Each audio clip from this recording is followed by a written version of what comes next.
Mad war upon you, or you wash them, send face Jerusalem.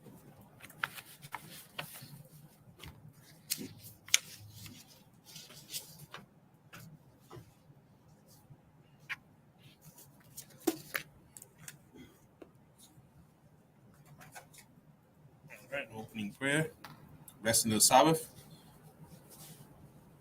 Barakatah Yahweh, Hashem Yahweh Shai, Ashura, Atanawa, Ashabaf, Ashalawam, the water, Amen. English translation. Blessed are you, Yahweh, in the name of Yahweh Shai, that give to us the Sabbath in peace.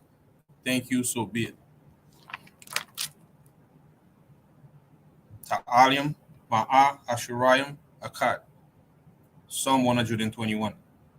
Anya, Arayim, Ayinimya, O, Arayim, Ma'ayan, Yabua'a, Izoya, Yabua'a, Mayahawa, Shaisha, Shamayim, Rarataza, La'a, Yanathan, Lamawat, Regalia, Yala'a, Yanawam, Shashua Marka, Ana, La'a, Yanawam, Wala'a, Yeshan, Shashua Mar, Yashurala, Yahweh, Shemaya, Yahweh, Tazalia, Il, Yad, Yanyamyad, Yawumam, Ashamash, La'a, Hachaya, Rayurak, La'a, Balayala, Yahweh, Yashamaria, Makal, Rai, Yashamar, Napasha, Yahweh, Yashamar, Awalakia, Awaya, Maitha, Wa'ait, Iwulam, Basham, Yahweh Shai, the water, Amen. Psalms 121, a song of degrees.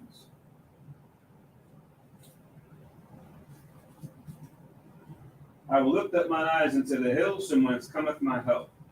My help cometh from the Lord, which made heaven and earth. He will not suffer thy foot to be moved. He that keepeth thee will not slumber. Behold, he that keepeth Israel shall neither slumber nor sleep. The Lord is thy keeper, the Lord is thy shade upon thy right hand. The sun shall not smite thee by day, nor the moon by night. The Lord shall preserve thee from all evil. He shall preserve thy soul. The Lord shall preserve thy going out and thy coming in from this time forth, and even forevermore. Amen. Amen. Shema Yasharala, hear, O Israel.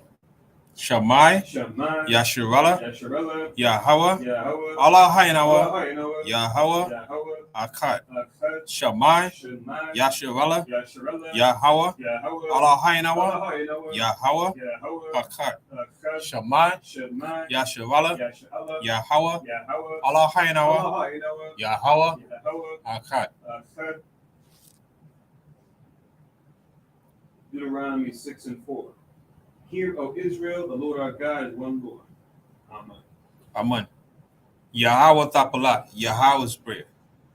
Abiyanawa, Shabbat Shemayim, Chodash, Haya, Shamka, Yahweh, Malakovka, Taba'a, Batazawanka, Haya, Aisha, Ba'arataza, Ka, Bashamayim, Atananawa, Lacham, Yawam, Za, Wasalaknawa, Ka Wafnawa, Kasalaknawa, Ka Wafyanawa, Wala'a, Abiyanawa, O, Nasai 1, Abo, Haoshainawa, Marai, Kaya, Laka, Amalakwaf, Wa'ala, Wataparat, Lai Wulam, Amen.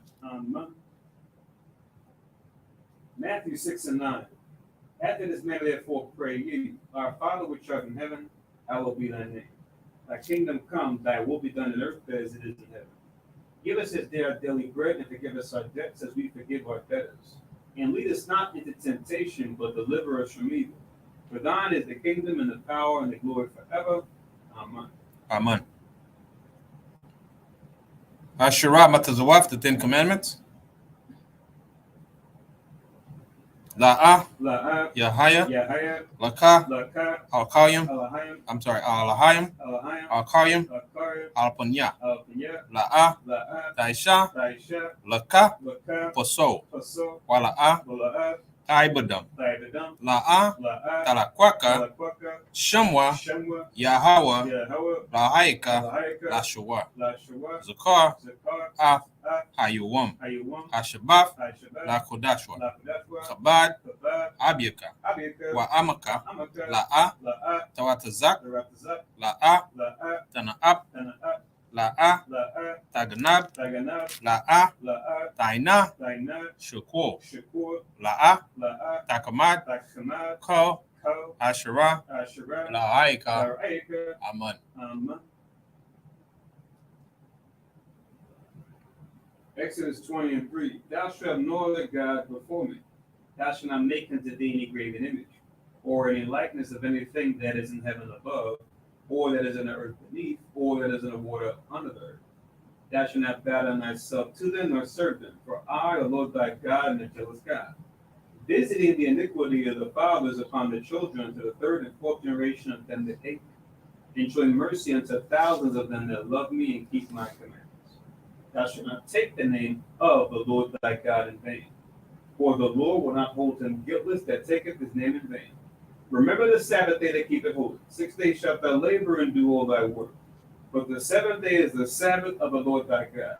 In it thou shalt not do any work, thou, nor thy son, nor thy daughter, thy manservant, nor thy maidservant, nor thy cattle, nor thy stranger that is within thy gates.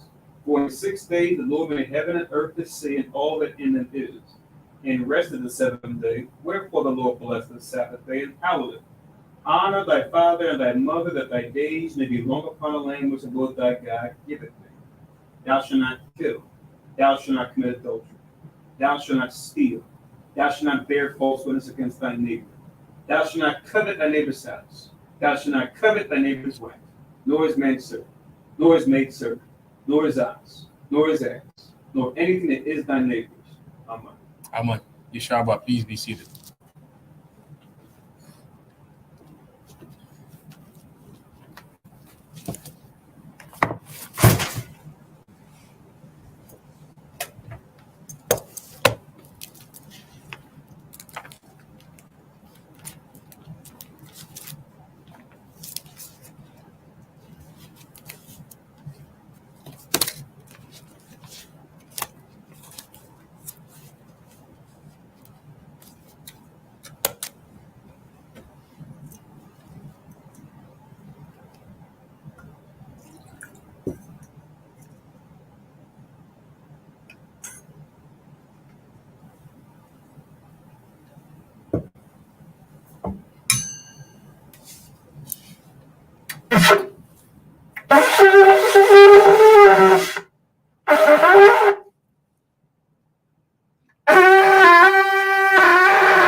Barakata Yahweh, Ba'ashem Yahushai, Ashura, Natalanawa, Paya Gapan, Duwada Amun, La Yahweh, Ba'ashem Yahushai, Af Yasha Allah.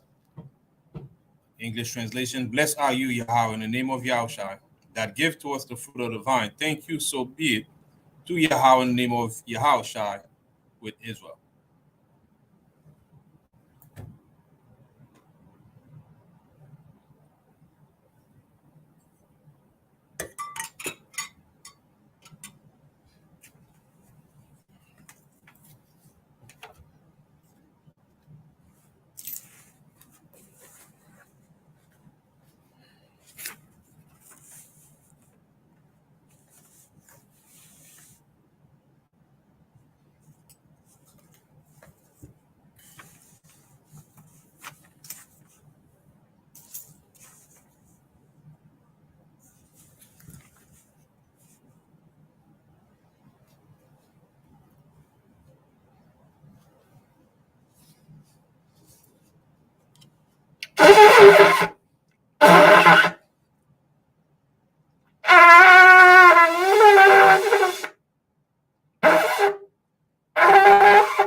I mad upon you, are you watch them saying face Jerusalem.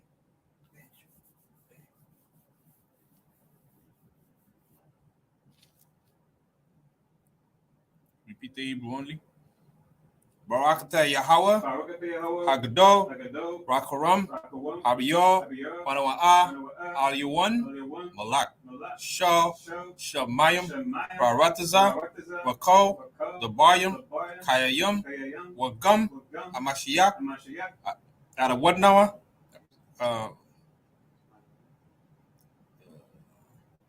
Wako, the Bayam, Kayayum, Wagum, Amashiach, by Yahweh, out of one Nawa, Ahab Nawa, Hapala, Ya'itaza, Yahushai, Zakar Nawa, Yahweh, Batazawan, Aimka, Yasha Allah, Izor Nawa, Mana, Wasap, Yasha Allah, Oh, Nanawa, Yamyun, Aitha, Kaiwamium, Makodum, Shalat, Makodum, Babukushai, Shalat, Maika Allah, Watazudak, Alahayim, La, Maganawa, Wapanawa, Washimor, Alnawa, Baikor, Shalak, Aroka, Shaw, Yahushai, Lanawa, Lalamudnawa, Rabium, Kakama, Tabawana, for the Ife, Shaw, the Barker, Basham, Yahushai, the water, the Myan, the water, Waiwulam, Aman. English translation. Blessed are you, Yahweh, the great, merciful, mighty, terrible, most high power, King of heaven and earth, and all things living, and also the anointed from Yahweh, our Lord, our friend, the wonderful counselor, Yahushai.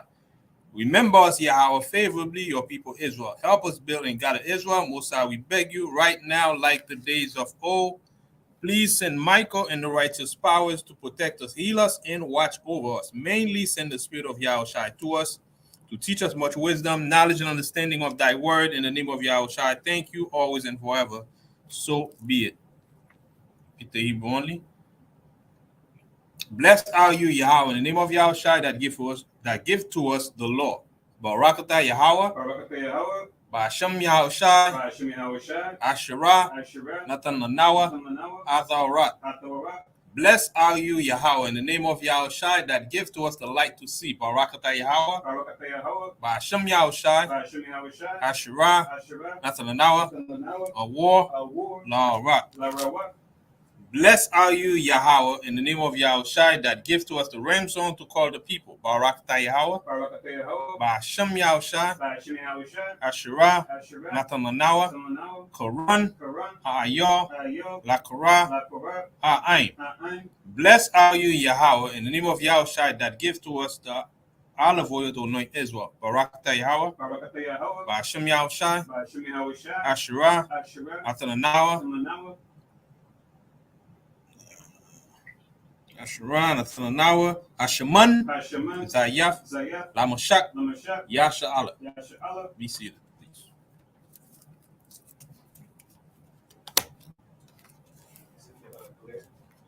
Yeah.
All right, Shalom Yasharala.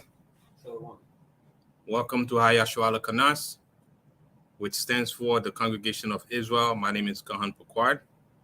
And those scattered throughout the four corners of the earth, whose forefathers were brought here on cargo slave ships,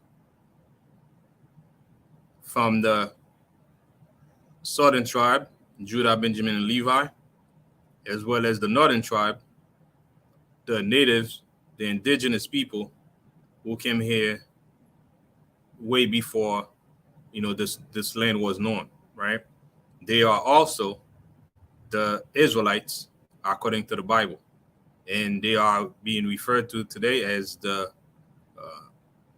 Hispanics, not the Spaniard, right? They are being referred to as Puerto Ricans, Guatemalan, Panamanian, Peruvian, Chileans, and Mexicans, right? So we have 10 other tribes. Those tribes also, they are part of the children of Israel, 12 sons of Jacob, whose name was later on changed to Israel, and as you read in Genesis, the 49th chapter. Today, we're going to be reading the book of Maccabees, the 5th chapter. All right? So the book of Maccabees, the 5th chapter, is actually our history right? And that history happened during the Greek Hellenization after Alexander. They call Alexander the Great, and we call him Alexander the Greek. After he died, the kingdom was divided between his prominent generals. And you had the kingdom, Ptolemy's kingdom, as well as the Seleucid kingdom. All right, so we're going to touch on that as we move along. I'm just going to fix the screen a little bit. All right, so we can get started.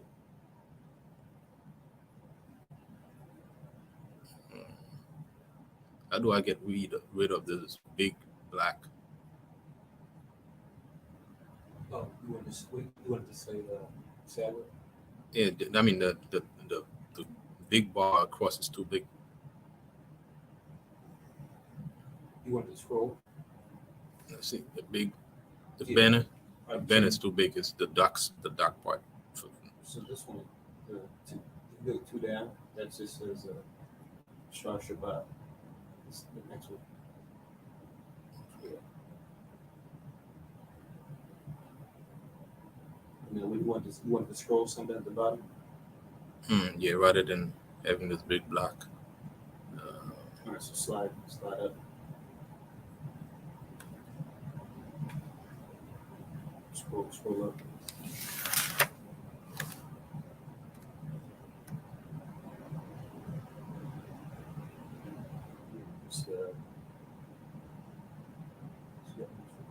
Here's one for Sabbath Service. Just change that to 5 and 6.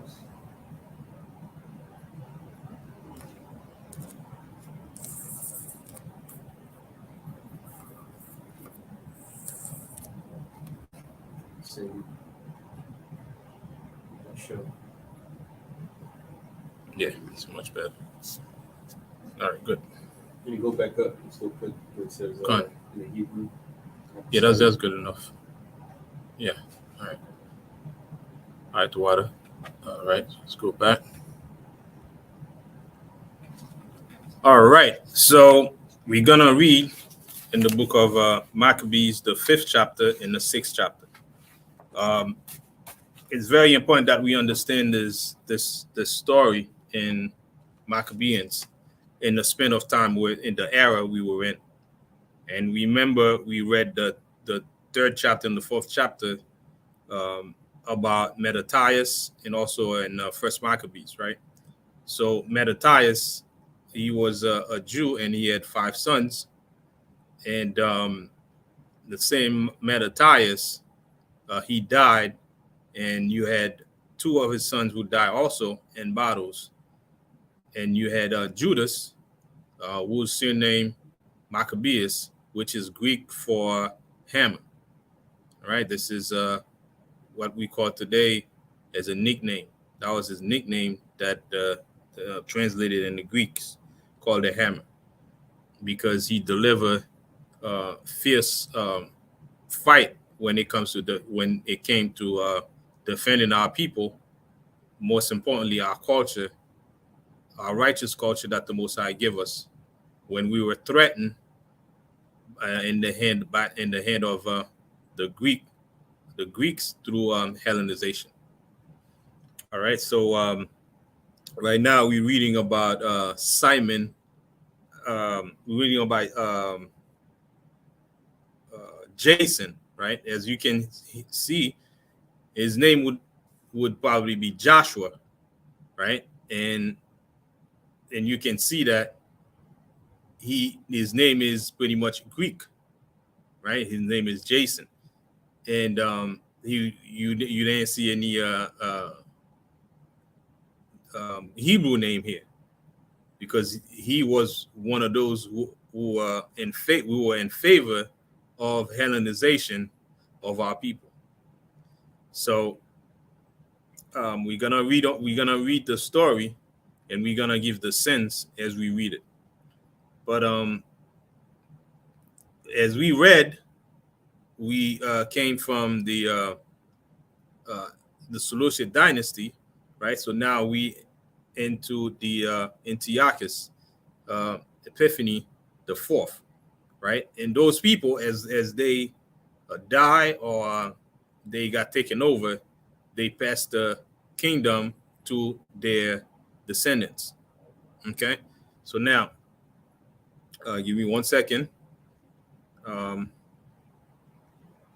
put some notes on Alexander, because you got to know how things started so that you can pretty much understand exactly what's happening. So Alexander took power around 336 BC, right? When his father Philip died. And it was Philip II in Macedonia. And his father was assassinated. So Alexander conquered large empires in his 13 years of king as king of Macedonia. And he died at the age of 32 outside the city of Babylon, right? So after he died, the kingdom split. So as the kingdom split, through two of his prominent generals, Ptolemy and Seleucid, took over, right, as heirs of Alexander. So they divided the kingdom. So as they divided the kingdom, they had a constant power struggle going on between them. So with that constant power struggle, it went on for about 40 years, because as you can understand, the vast majority of the land that Alexander conquered was huge in the east. So to manage that kingdom, you would have to have a method or policy that you put in place to uphold the kingdom, to keep it going so they don't lose it. So they had 40 years of going back and forth, right, about keeping the kingdom afloat. So after 40 years, they had some periods of stability, right? And that's when we have what we call the period of Hellenistic era, right? That endured until the rise of the Roman Empire in 31 BC. So I did the Seleucid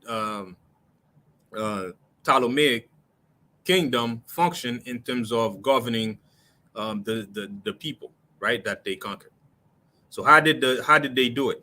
So each one applies their own tactic, right? So you had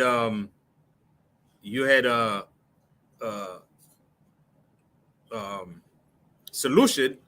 His technique was change the people to follow after Greek customs.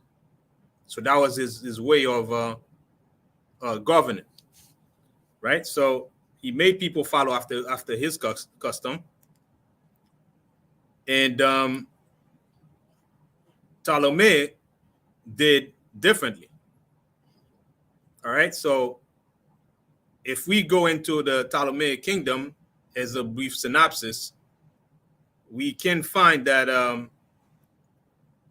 Ptolemaic Empire included Egypt and part of Judea and Syria, as well as foothold of Asian Minor, right? So while Seleucid would control most of what we call Anatolia, present-day Turkey, and much later we would have the Middle East, right, Indus River in the border of with India. So Seleucid kingdom was way larger than Ptolemy's kingdom. Okay, so both Ptolemy's kingdom and the Seleucid, they had to apply tactics to keep the kingdom, to govern the kingdom. So how did they do it? So let's get into that. So as far as Seleucus, what he did, he ultimately make the people follow his kingdom. How did they do it? They make colonies in between those countries, or those countries that they conquer.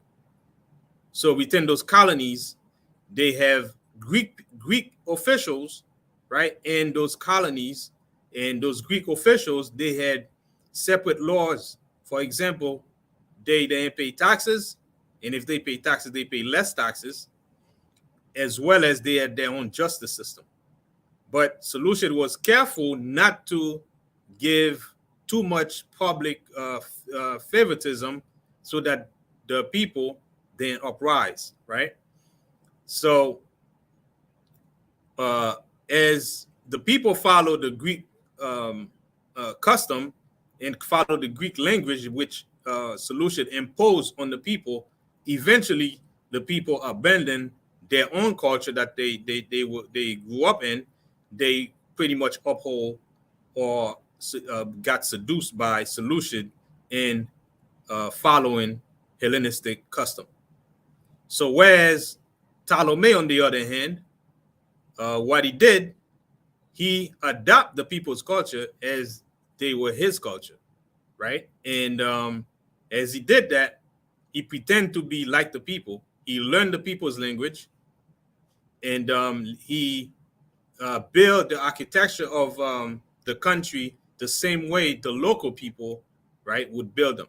So he pretty much became the same as the people by following their custom, which is contrary to what Seleucid did, right? And the problem with what happened with Seleucid, with his technique, which is called policy of assimilation. So policy of assimilation is, you, throughout the empire, you make sure that those people, they follow your custom by insinuating in the midst of the local people, right?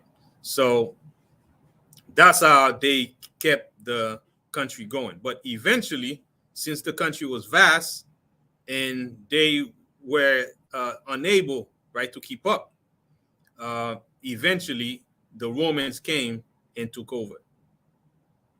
All right.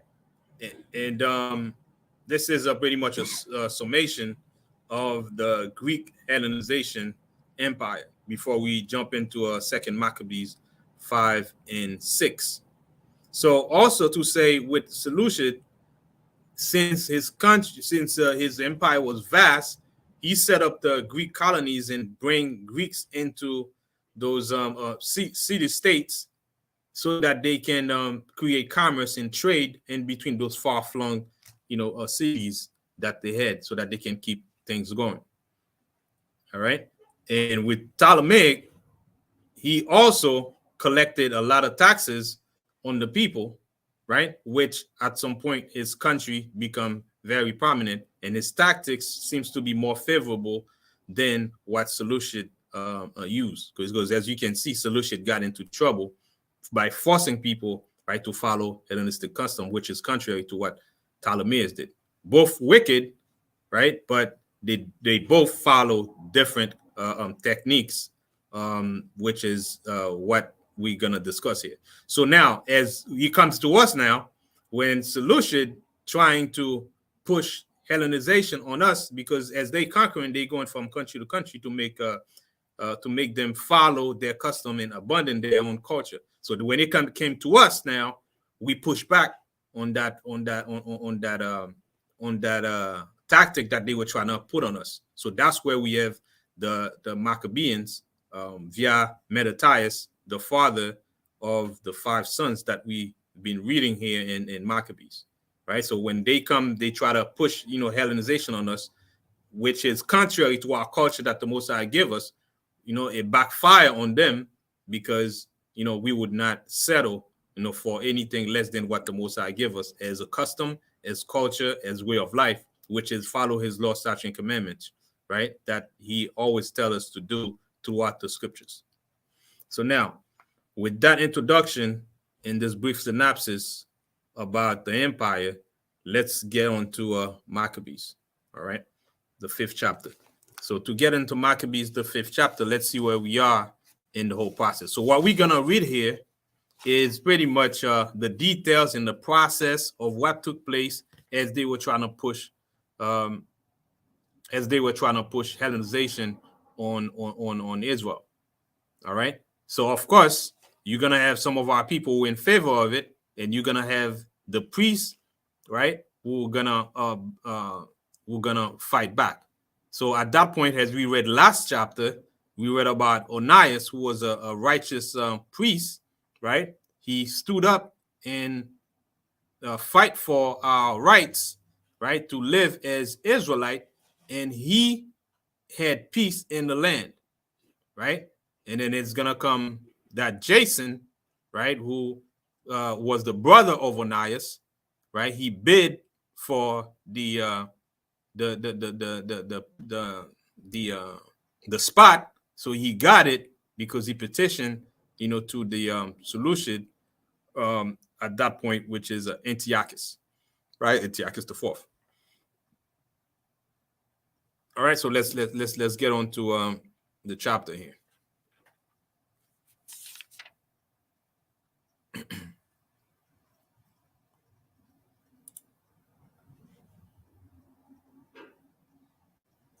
All right, so let's get on to chapter 5.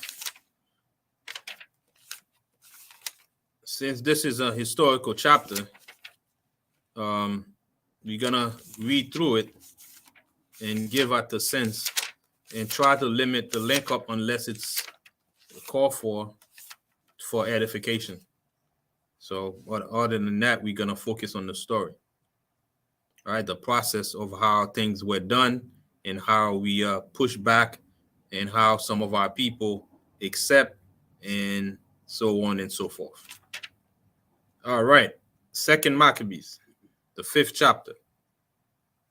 And it says, about the same time, Antiochus prepared his second voyage into Egypt, and then it happened. So, you had Ptolemais and the Seleucid passed down to now what we know as Antiochus the fourth. So now he was having problem in his kingdom, right? He was having governance problem, a management problem. So he set up a campaign to go to visit Egypt to see how he can negotiate, right? How he can get more funds, because Ptolemais, like I said, became very rich because of how they got the government was set up, which was contrary to the Seleucid kingdom. All right, so now he set out in a campaign to go to Egypt, and it says into Egypt, and then it happened that through all the city, for the space almost of 40 days, 40 days there were seen horsemen running in the air in cloth of gold, in arms with lances, like a band of soldiers, and troops of horsemen in array, and counting and running ones against another, with shaking of shield, and multitude of pikes, and drawing of swords, and casting of darts, and glittering of golden ornaments, and harness of all sorts. So what this is describing here is describing his entourage and his as well as his soldiers who are accompanying him, right, to go in the campaign or in the journey that he was going to Egypt. So pretty much that was his entourage, right? He pretty much went out full-fledged, right? And keep in mind, the Assyrians at that point had already discovered the knowledge of how to work with metals, right? That's how they had discovered how to take advantage of spears by making those tools, right, to fight, those weapon of war. Remember, the Assyrians, they were very good at making warships and different weapons of war, and as they were conquered by, later on conquered by the Persians and the Medes, right? So this is, it's good to know these stories, because as you know the story, the Bible and what we're reading make more sense. It is not something that is far-fetched, everything that is going on, because history repeats itself, because the spirits are the same. As Solomon put it, right? There's no new thing under the sun. The spirit of man is the same, except that, the tactics and how they do things is changed. But for the most part, the spirit remains the same. All right. So let's read on. So they pretty much describing how he moved. So he was moving, showing his power, display his power, right, to go in the journey or the campaign that he was going to into Egypt. Whose entourage you said this was? That was Antiochus.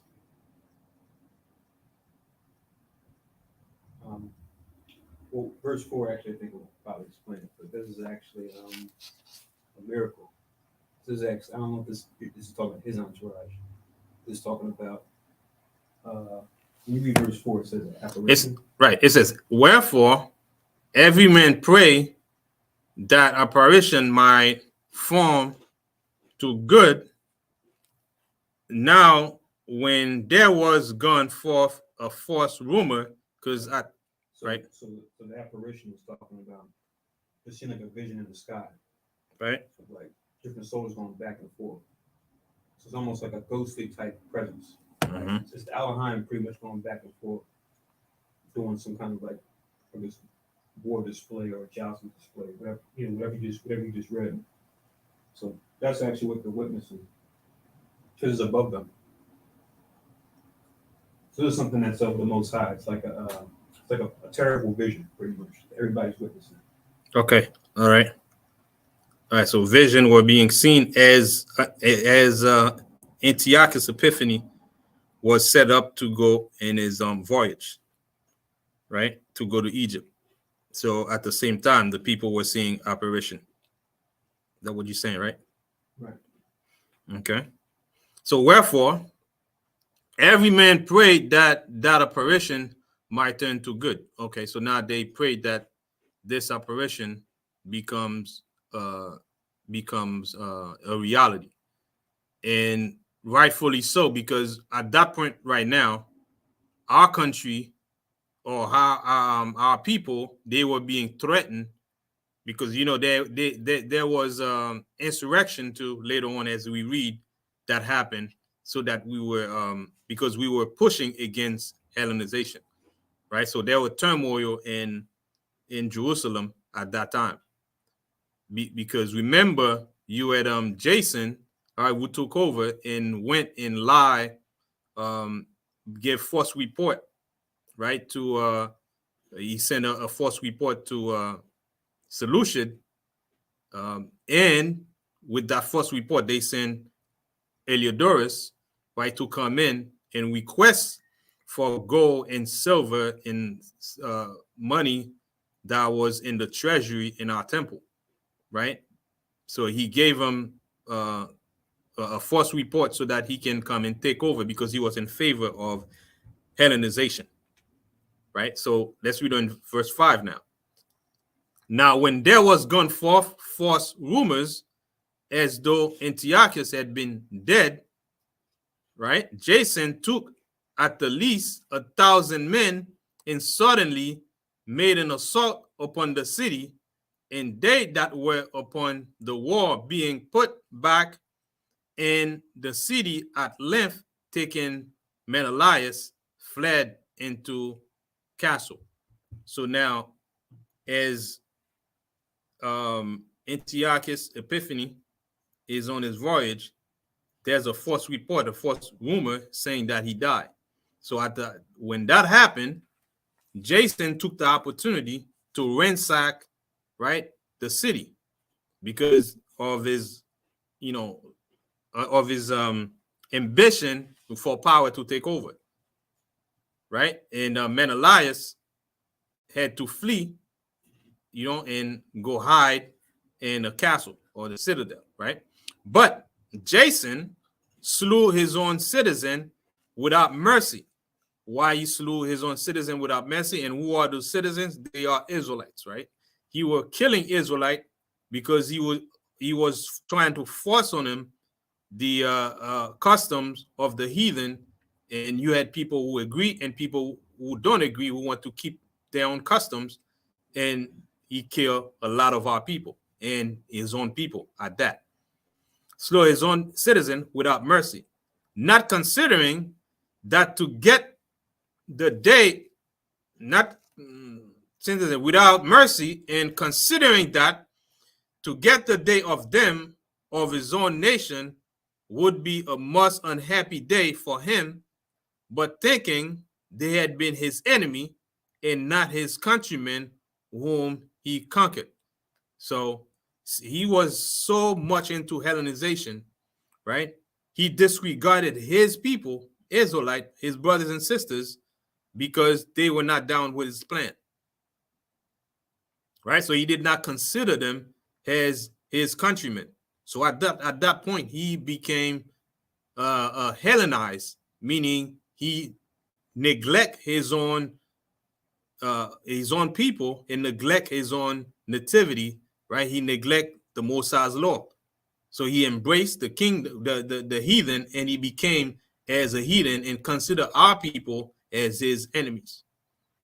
So now in verse 7, albeit for all he ordained not the principality, but at the last received shame for the reward of his treason, and fled again into the country of the Ammonite.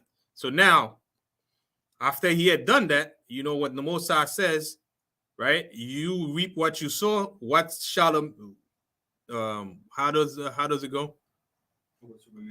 Whatsoever for man sow, that shall he also reap.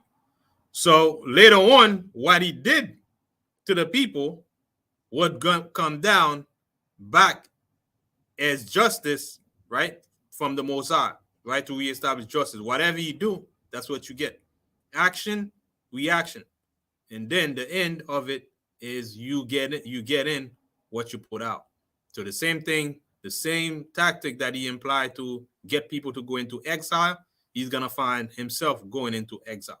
So Jason fled into exile into the Ammonite, right, who are today are the Japanese, right? So he fled and go hide himself in their country.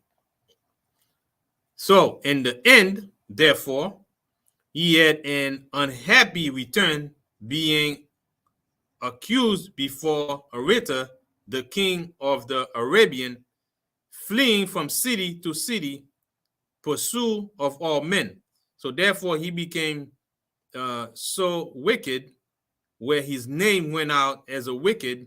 So wherever he go, people didn't want to welcome him.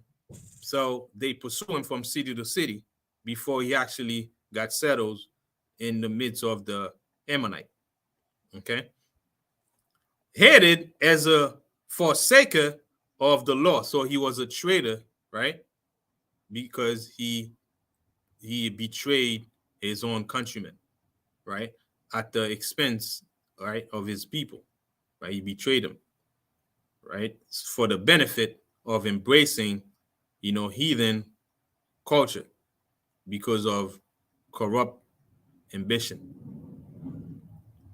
right? So it's like it's a paradox, corrupt ambition, right? So it says, fleeing from city to city, pursuit of all men, headed as a forsaker of the law, and being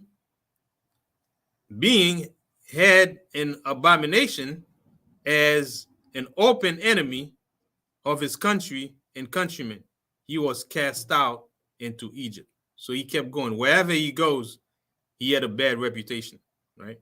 So when you have that bad reputation, it follows you wherever you go.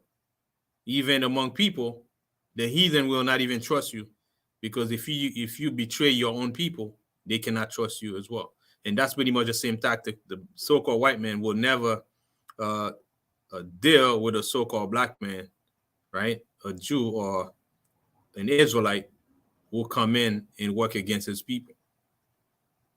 Later on, when he find the opportunity, he'll get rid of you because you cannot be trusted. Because if you betray your own people, they cannot trust you themselves, right? You're gonna betray them even worse, right? So they keep you at arm's length, even though they may welcome you to take advantage of the time of the season. But after the season is over, they'll seek the opportunity to get rid of you quick time as soon as they can, right? So that's the kind of reputation that Jason had. So now, let's see what follows after that. Thus he had driven many out of their country, perished in a strange land. So he sent, through his action, people were terrified and they were forced into exile, right? So we've always been running and going into exile, right? So right now we're in exile because we exiled after 70 AD and we never went back to our land ever again, right? After that captivity, after the Roman, right, invade Jerusalem, and we migrated to different part of west coast of Africa, right? And that's why we were guarded by the Arabs, right, and the so-called Africans, right, and sold us to the Grecians. And now, till that time, we're still here in the land of our enemy, which is America, the Americas, right? Mostly here in the north, which is called Babylon. All right. So as we put two and two together, the story circling around and put us back exactly where we are. Right. So the story makes sense to us as opposed to the people. When we read in Revelation, I know that I work tribulation and poverty, but that are rich. But I know the blasphemy of them which say they are Jews and are not, and are the synagogue of Satan. So if they were to piece the story together, it would not match the story as much as, we pretty much match everything that is written in the scriptures, right? It makes sense, the way, we scattered all throughout the four corners of the earth, and mostly now in the Americas.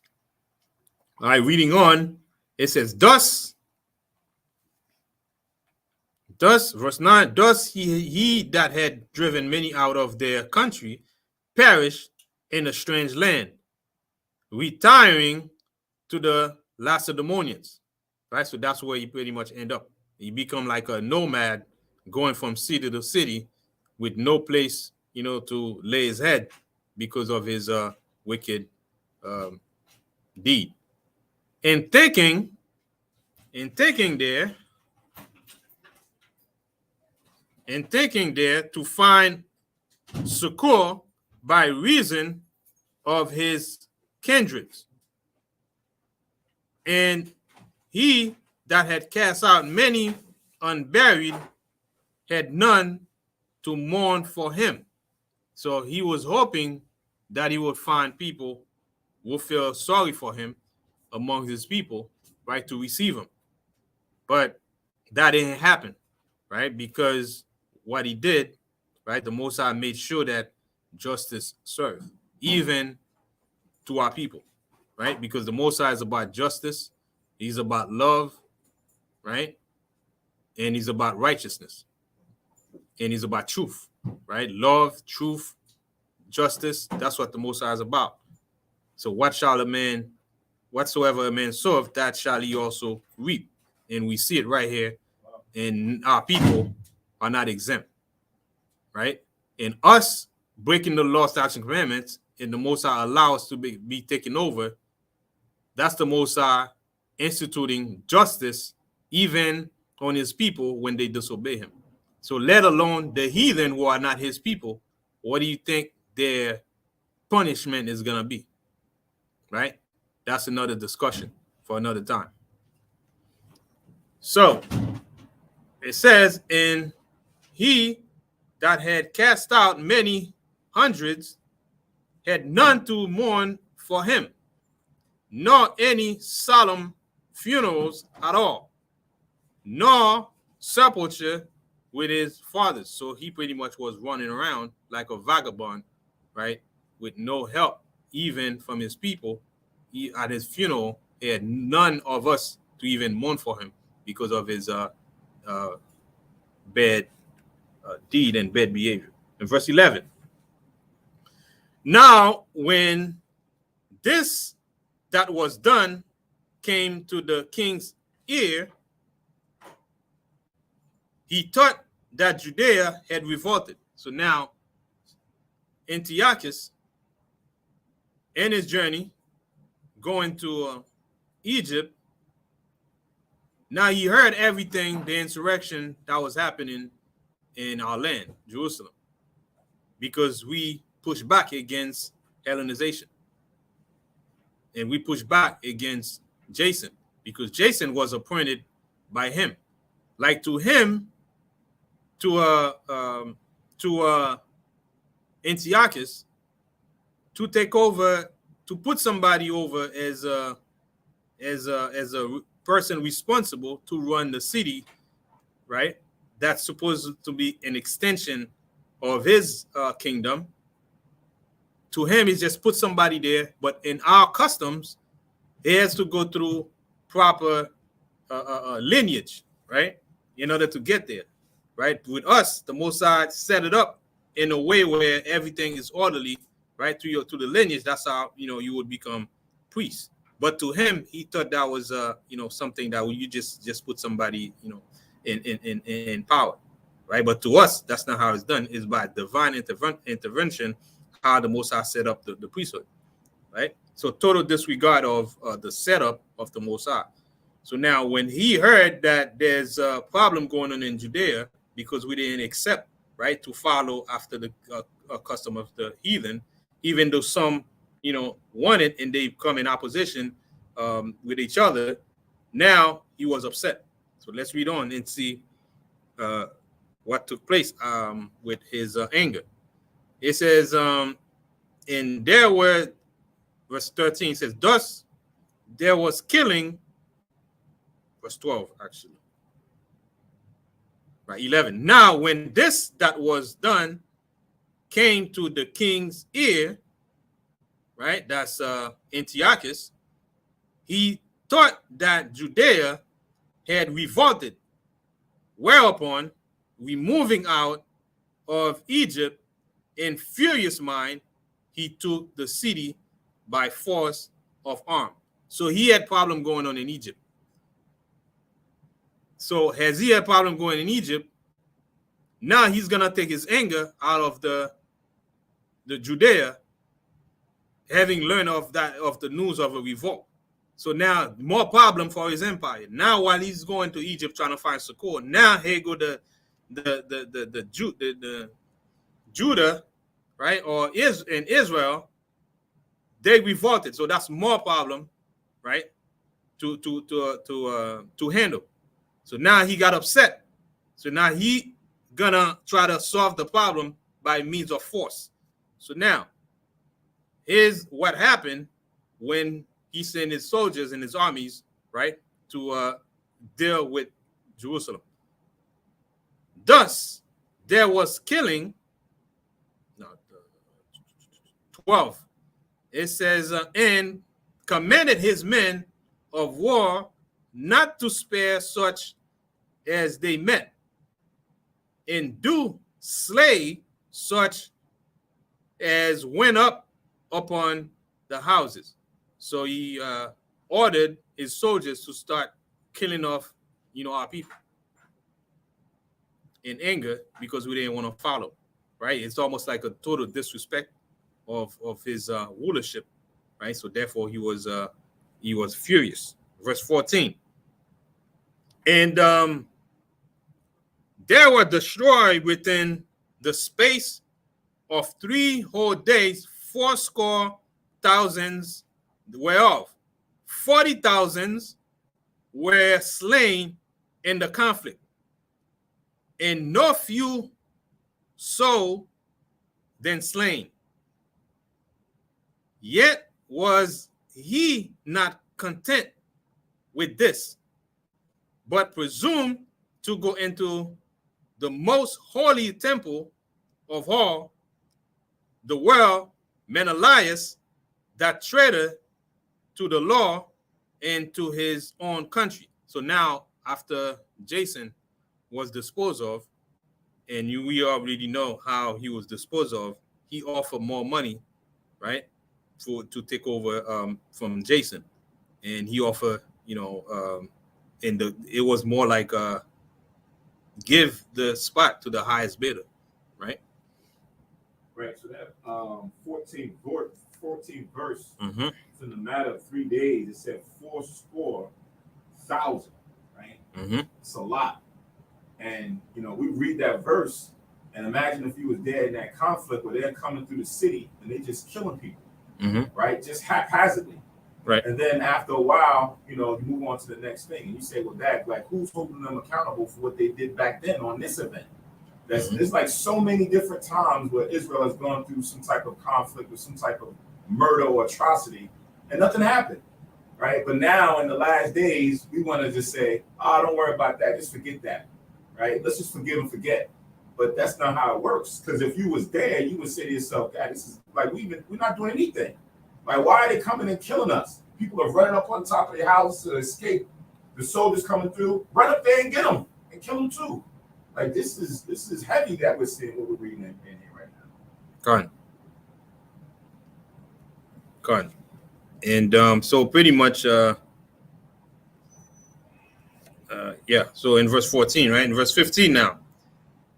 Yet was he not content with this, but presumed to go into the most holy temple of all the world, Menelaus, that traitor to the laws and to his own country, being his guide, in taking the holy vessels with polluted hands and with profane hands, pulling down the things that were dedicated by other kings to the augmentation in glory and honor of the place. He gave them away, because that's pretty much what he promised. He promised to give to pay off his position, but when that did not happen, he presumed to go into the temple and steal so that he can pay off for the offer that he made, right, to the king, because he didn't have the money,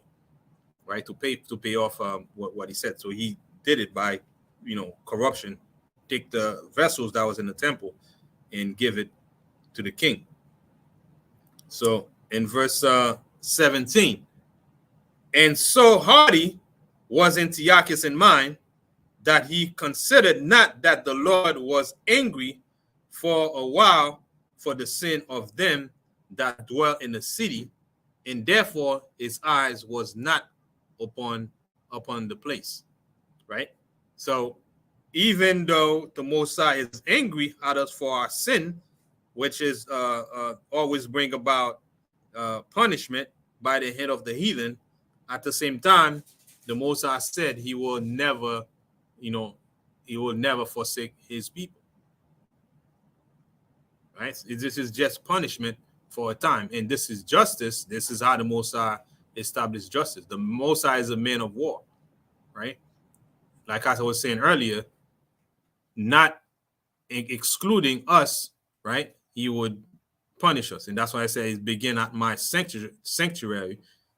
He's gonna punish us in a way that is harsh, so that we understand that when he talk, we gotta follow, because we are his chosen people and he's dealing with us, right? So to not follow his custom and embrace the custom or the culture of the heathen is total disrespect, of to him, right? Go ahead. This is just a reference to verse 17 when it says, his eye was not upon the place. This is Deuteronomy chapter 11 and verse 12. Deuteronomy chapter 11 and verse 12, it reads, the land which the Lord thy God cared for, or how that power cared for, talking about Canaan, which will become Israel. The eyes of the Lord thy God, or how that power, are always upon it, from the beginning of the year even unto the end of the year. Right. And keep in mind also Um, the eyes of the Most High is on that land, but most importantly on that land, but on his people, right? Because the people are Israel. We are considered Zion, and the Most High said he will dwell in us forever, right? Because he made that choice to dwell in us forever. Granted that that's the favorite land of the Most High he has chosen, but outside of the favorite land, the people are his sanctuary, which when he had the tabernacle, right, he had a representation of the tabernacle to show that he's dealing in with Israel forever, right? To dwell with Israel like in the physical form. Then Yahushua would be the stepstone, right, to show us that he's the real propitiator, or had would be the one that would sacrifice, right, himself, for his people, right? So also, you got a scripture you want to bring out, right? Yeah, for, verse 13 also. Mm-hmm. So for verse 13, this is Deuteronomy 28, verses 49 and 50. Mm-hmm.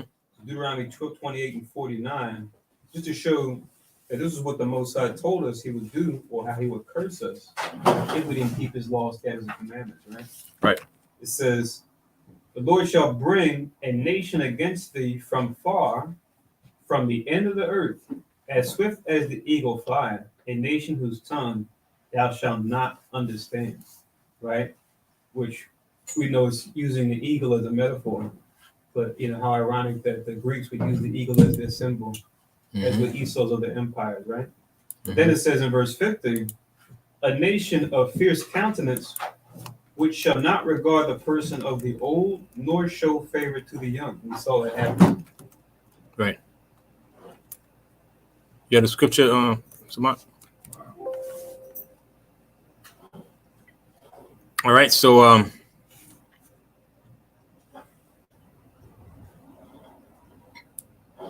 yeah, as we read, we find out that the Most High doesn't play around, and even he's gonna punish us, but he's gonna punish us in measure.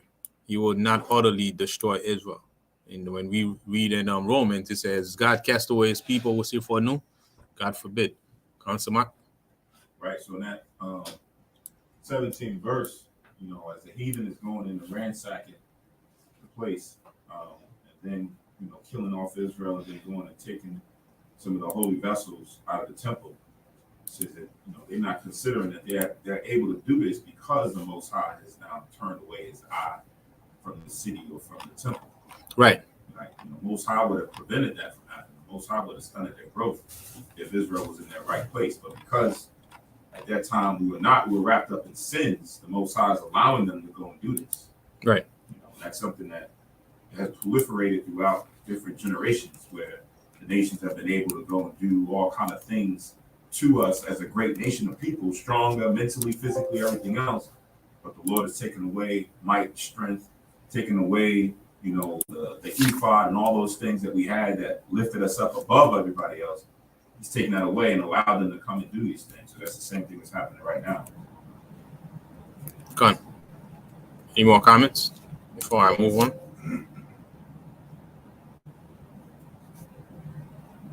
All right. So verse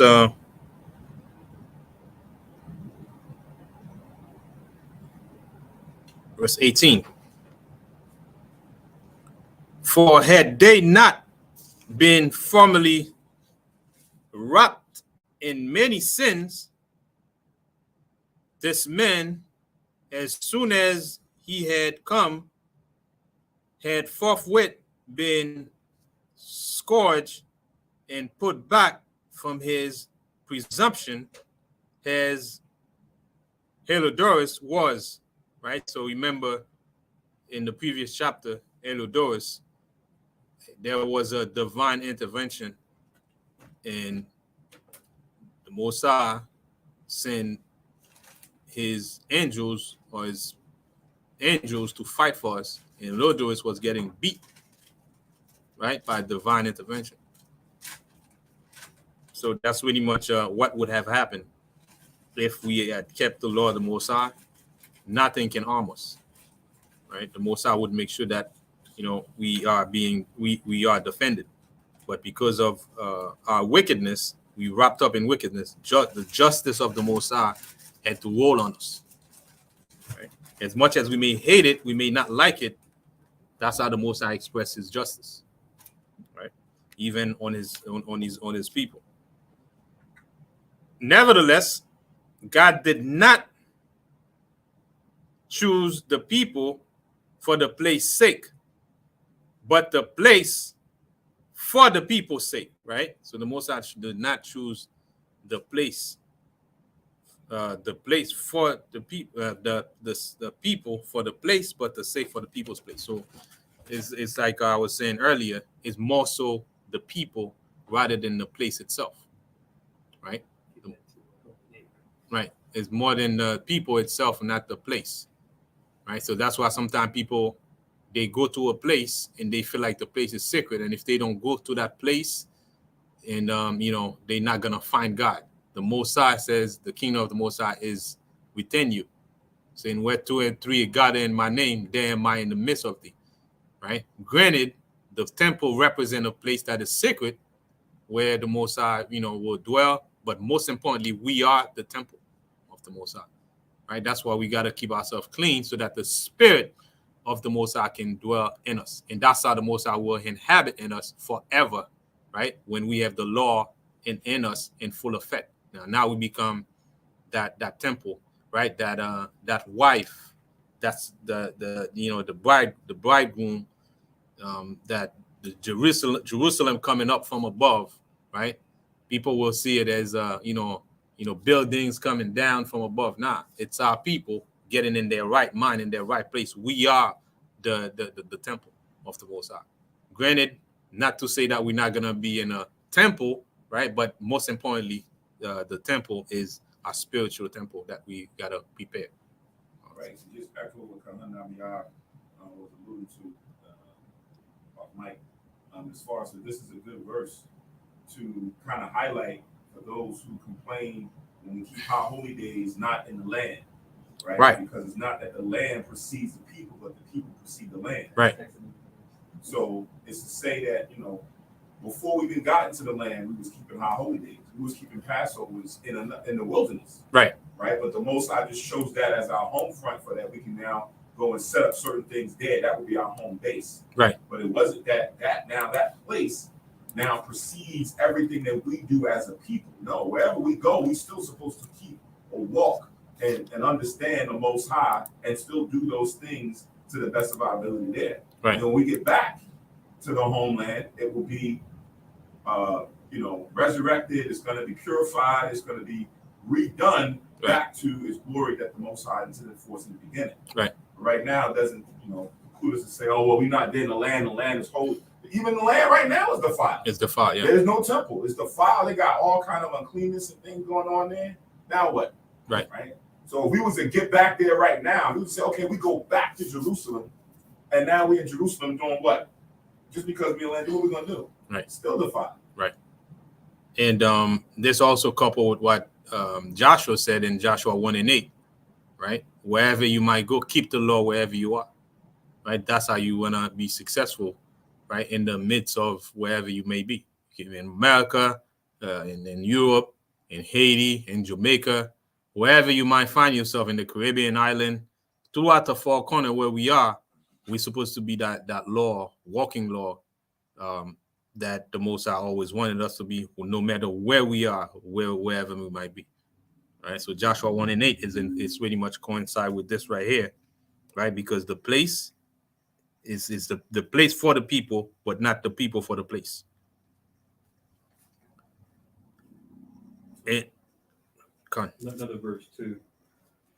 Leviticus 26, which is pretty much like Deuteronomy 28. You read both those together where they pretty much outline the contract. Leviticus 26. Yeah. What verse?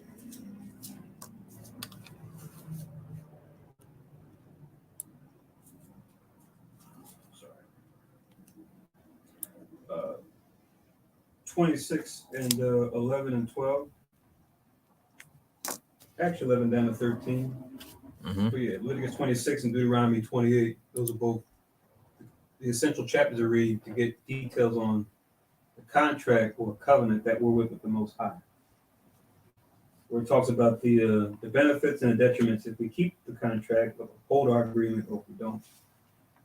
But it says in Leviticus 26 and 11, and I will set my tabernacle among you, and my soul shall not abhor you or hate you. Verse 12, and I will walk among you, and will be your God, and ye shall be my people. 13, I am the Lord your God, Yahweh your power, which brought you forth out of the land of Egypt, that ye should not be their bondmen, and I have broken the bands of your yoke, and made you go upright. Mm-hmm. So before, we had the temple, we had the tabernacle, but Mm-hmm. still, the Most High, like you said, the focus was always on the people. Right. Always on the people. If I can find that scripture. The Most High will dwell in us, he will make himself forever.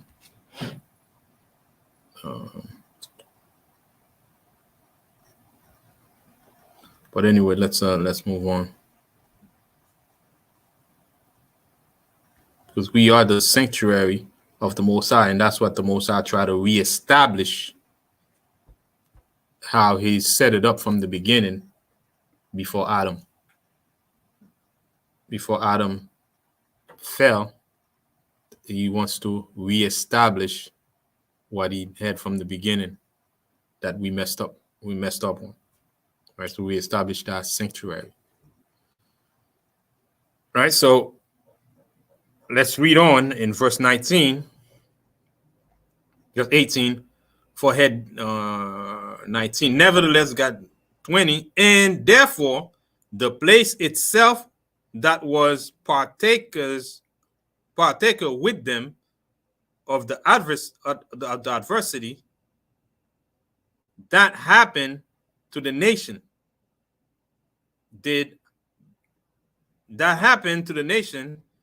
afterward communicate in the benefit sent from the Lord.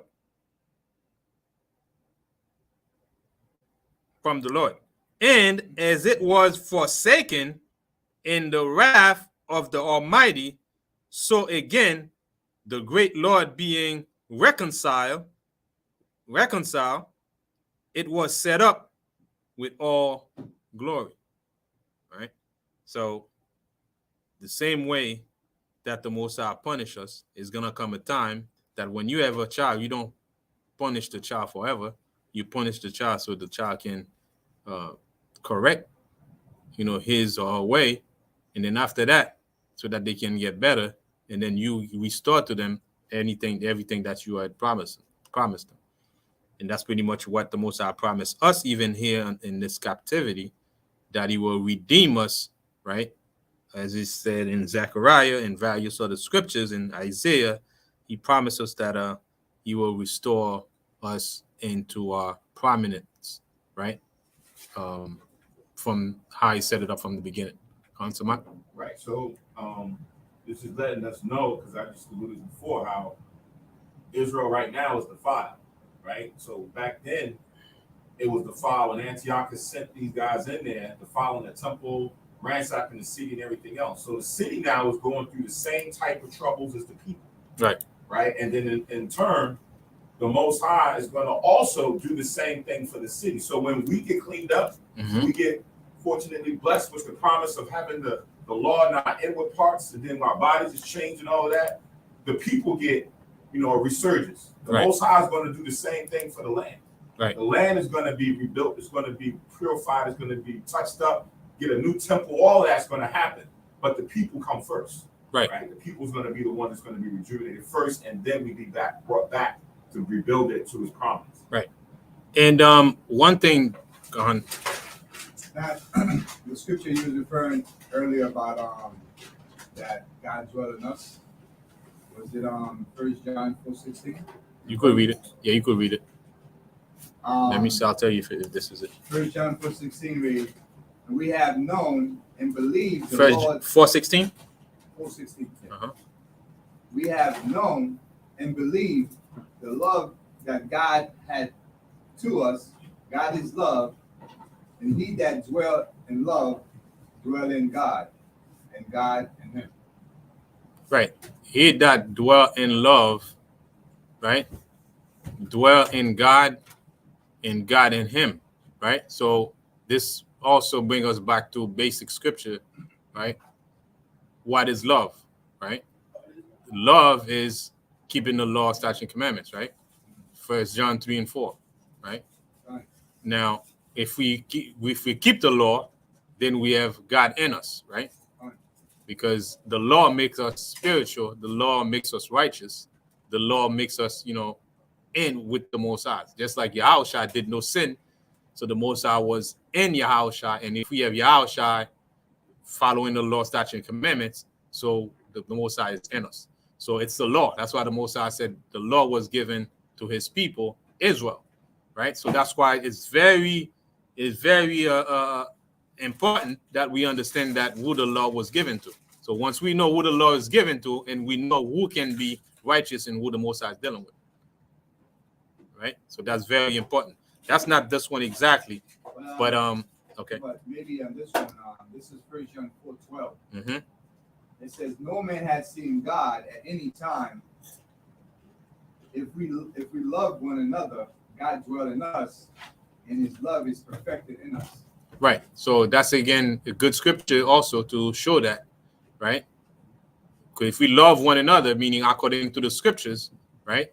We rebuke each other, we share the righteousness and help our people in all aspects of how the scriptures say we have to do it, right? Charity, and charity does not just, you just give somebody some money or you give them something, but most importantly, show them the law, statutes, commandments, so that they also can become righteous and do the same thing and profess that love in between the people, between Israel, right?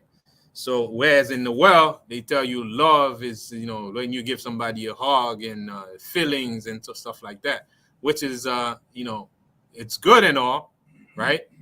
But the love of the Most High is to keep his commandment, and that's what's going to make it sustain.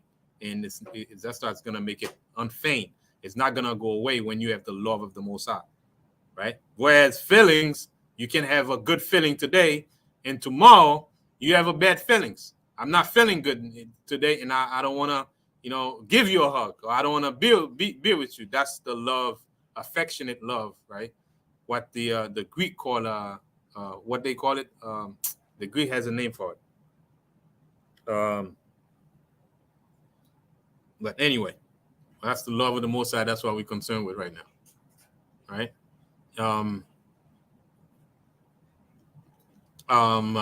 Yeah. So the love of the Most High is to keep his commandments. If we love the Most High, we keep his commandment, and we tell our people to keep their commandments, and then we understand how to deal with each other based on the Most High's commandment, and that's what's supposed to be governing us. All right. Also, as concerning the gospel, right? We can be enemies to the gospel, but that doesn't take us away from still being the Most High's people, right? It's just like it's a gift of the Most High. Just being the Most High's people is a privilege that the Most High granted because of his prerogative from before the world begins. So just because we are wicked, we're not keeping the law. Yes, we acting like a heathen, a bad kid, bad child, but to be children of the Most High, we still children of the Most High regardless, because this was how the Most High set it up. To get that, let's go to Romans, right? 11:28, right? So some people say, "Oh man, if you're not dealing with the Most High, you're not the Most High's chosen. You're not the Most High's children anymore," right? The Most High's chosen is a gift from the Most High that's set it up, that's sealed, that nobody can take that away. It's almost like you cannot disown your child. It's the same way that the Most High will not disown us. Yet we break the law, the Most High will correct us in measure and bring us back, right? But he will not totally disown us, as it says in Romans. So let's go to Romans, the 11th chapter, and the 28th verse. It says, "As concerning the gospel, they are enemies for your sake." right? As concerning the gospel, we breaking the Most High's law, right? As concerning the gospel, the law, we breaking it. But as touching the election, they are beloved for the Father's sakes. Right? In verse 29, for the gift and calling of God are without repentance. So which means the children that are chosen going to come from the children of the Most High that he have chosen. Those who choose to, he choose to keep to follow his law, statutes, and commandments. Right, so that those scriptures, those are scriptures that the Christianity cannot come up and show them to you because they don't have the light in them. They have the light of the world in them, but not the light of the Most High. So they cannot understand the gospel. All right, so let's move on and finish up with Maccabees. So you cannot one day be the child of the Most High and the next day you're not the child of the Most High. Regardless, you sin, we got to repent, but you're still the child of the Most High because it was ordained from the beginning, because that's a gift of the Most High that nobody can take that away. What was it in Romans again? That was Romans 11, verse 28 to 29. And I think the verse.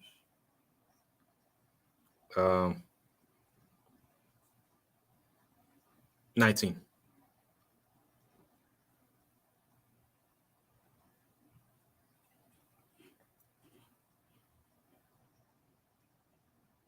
And it goes for Christianity. You said everybody can be God's chosen people, or everybody can be God. All you got to do is love, apply the law of love, and then you can be saved, right? And you can get salvation. According to the scripture right here, it comes from the seed that the Most High have chosen, and that out of that seed, he's gonna choose, right, the 144,000 men who will be set up as the ruling elite of his kingdom. Oh, and that Greek, we talking about phileo? Yeah, they have phileo, they have agape, and yeah.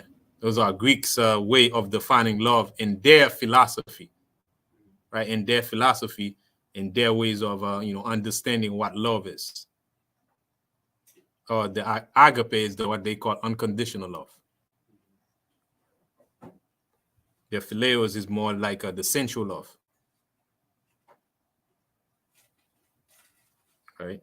So, all right. So let's move on. In verse 21, I should get words like, for example, philosophy, right? Philos meaning that affection, and then the Sophie comes from Sophia, which means wisdom. So right, love, wisdom, like the affection, right. Affection of wisdom. That's what philosophy is. Right. That's why they love philosophy. They love wisdom. The Greeks seek for knowledge. Yeah. So it says in 21. So when Antiochus had carried out of the temple 1,800 talents, he departed, in his pride to make the land navigable and the sea passable by foot. Such was the hardiness of his mind. Right? So in his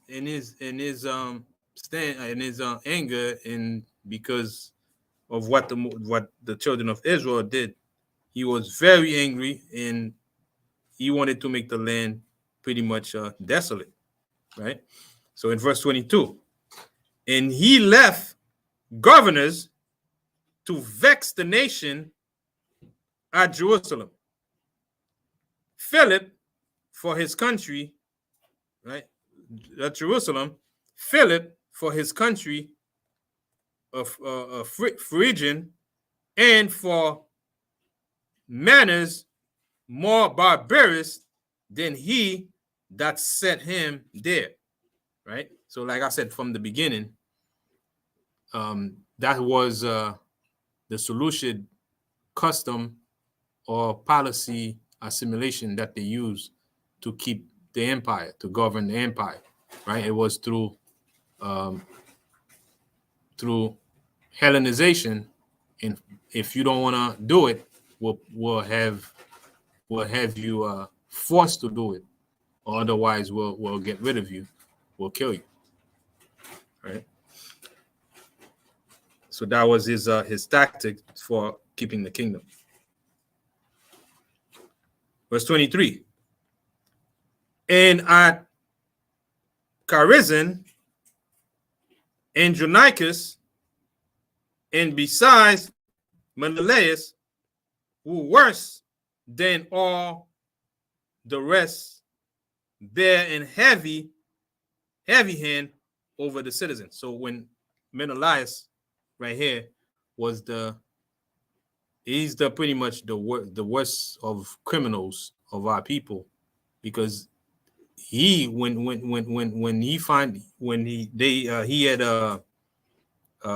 Onias killed, right? When he had Onias killed, then he was accused, right? They got the person that killed Onias, right? So now he was able to escape, right? So now the people who accuse him, later on he had him killed, right? So this was the kind of man he is. To withhold power, he'll do whatever he can, right? By crook way, he'll do it. So that's why it says right here, he had a heavy hand over the citizens, having a malicious mind against his countrymen, the Jews. So the same tactic is being played out. If you follow geopolitics, more importantly, if you follow Haitian politics, that's happening right now, where Esau, right, have employed Levites to run the government, and those guys, they would kill anybody they can, right, just to withhold power. And that's pretty much the same tactic you see happen to the president of Haiti that recently passed away. So he was assassinated at the end of his own people, but the setup was set up by Esau. So that's why Esau will never even trust any of those government. That's why right now he's putting sanction on the same people that he had been dealing with for the past 20, 30 years, right? Those same officials that he has been dealing with, he's disposing them now, right? And trying to clean house, pretending that now he's helping the people. Now the people think that, the U.S. is helping them because he's putting sanction on those people. But he's been dealing with those people for the past 30 years. So you don't trust them. At the season time, when the time permits, he'll depose them and put them away and bring up a new generation that's going to continue another policy that he see fit, right, to keep the people enslaved. All right. Yeah, I heard another metaphor used to explain that same thing. It's like people call someone a tool or slang. Look at this tool. Right. Esau, that's what he'll do. He'll turn us into his tools. Then once you get done with your tools, you break them down and discard them. Right. So when people are gonna start to find out who's behind it, he'll pretty much blind you by getting rid of those people that he's been using, thinking that he's cleaning house. And people who are none the smarter, they're gonna say, "See, they're helping us now." But all in all, he's been the one pulling the strings, right? To do everything that he's doing right now. So that's the tactic that is being used. And the same thing that we're reading right now, it's not a coincidence that you have Judas Maccabees, right? A Levite rise up. And this, like they said, this was the first revolution. That's not the first revolution. That's the revolution right here when we got rid of the heathen, right? We pushed back on Hellenization. So the Haitian revolution was not the first, right? This right here, consider one of the first revolution against Esau, right? Because right here we were fighting for our independence, and then you see that thing repeats again in Haiti. So that's why they knew they don't want this thing to keep repeating, because they know once we wake up, that's what can happen. Once we know who we are, we can do damage. So that's why they're gonna do everything they can to keep us asleep. Smart. Yeah, you see this on a small level. where you have people like Menelaus or any of the others who are traitors to their people, where these guys was trying to get the upper hand or get a high position when they was wicked and they was being slighted. And now you can't do it, so they kind of got some animosity. And then when they get into that position, by whatever chance, then they're going to now seek to take revenge or take certain things out on certain people. You see that in law enforcement, right? Where somebody who grew up in a neighborhood and they was bullied or whatever the case may be, and they felt, everybody's always picking on me. And all of a sudden, he grows up and he becomes a cop. And he comes right back into the same neighborhood, and he's taking out all his anger and aggression and his, out on the people that's there now, because now he has the badge. He's been given authority by the state or the city or the government to go and just do that. And he doesn't regard his own people. Right. He would think that now he's in that position that he would look out for his people and, tell the other nations that's in this city doing all kind of craziness to stop. But he follows along with it. And they're liking that, right? Because what better quote unquote tool to have than to have someone of their own who bears hatred to their own, so they just can't say, oh, it's just us. Right? Look, your own is doing that, right? And the optics gives it where it's just not, one set of people that's doing it. It's the whole force, because they're all given that position of authority. Go ahead. If I could. Mm-hmm. Jeremiah 5:25 to 29. Right? Classic, right? Where it says, your iniquities had turned away these things, and your sins that were holding good things from you. For among my people are found wicked men. They lay wait as he that set a snare, as they set a trap, they catch men. As a cage is full of birds, so are their houses full of deceit. Therefore they are become great and waxen rich. They are waxen fat, they shine. Yeah, they overpass the deeds of the wicked. They judge not the cause of the fatherless, yet they prosper. And the right of the needy do they not judge. Shall I not visit for these things, saith the Lord? Shall not my soul be avenged with such a nation as this? Right. It's like the sellout go-to scripture right there. Say, calling all sellouts, listen up. Jeremiah 5. Right. So it also, when you read right here, it's talking about Philip. That Philip right there, that's who he set up as a commissioner, right, to run the affairs of Judea or Jerusalem at that time, after he pretty much get what he wanted, and then he left. So that Philip was installed there or nominated there to run the country.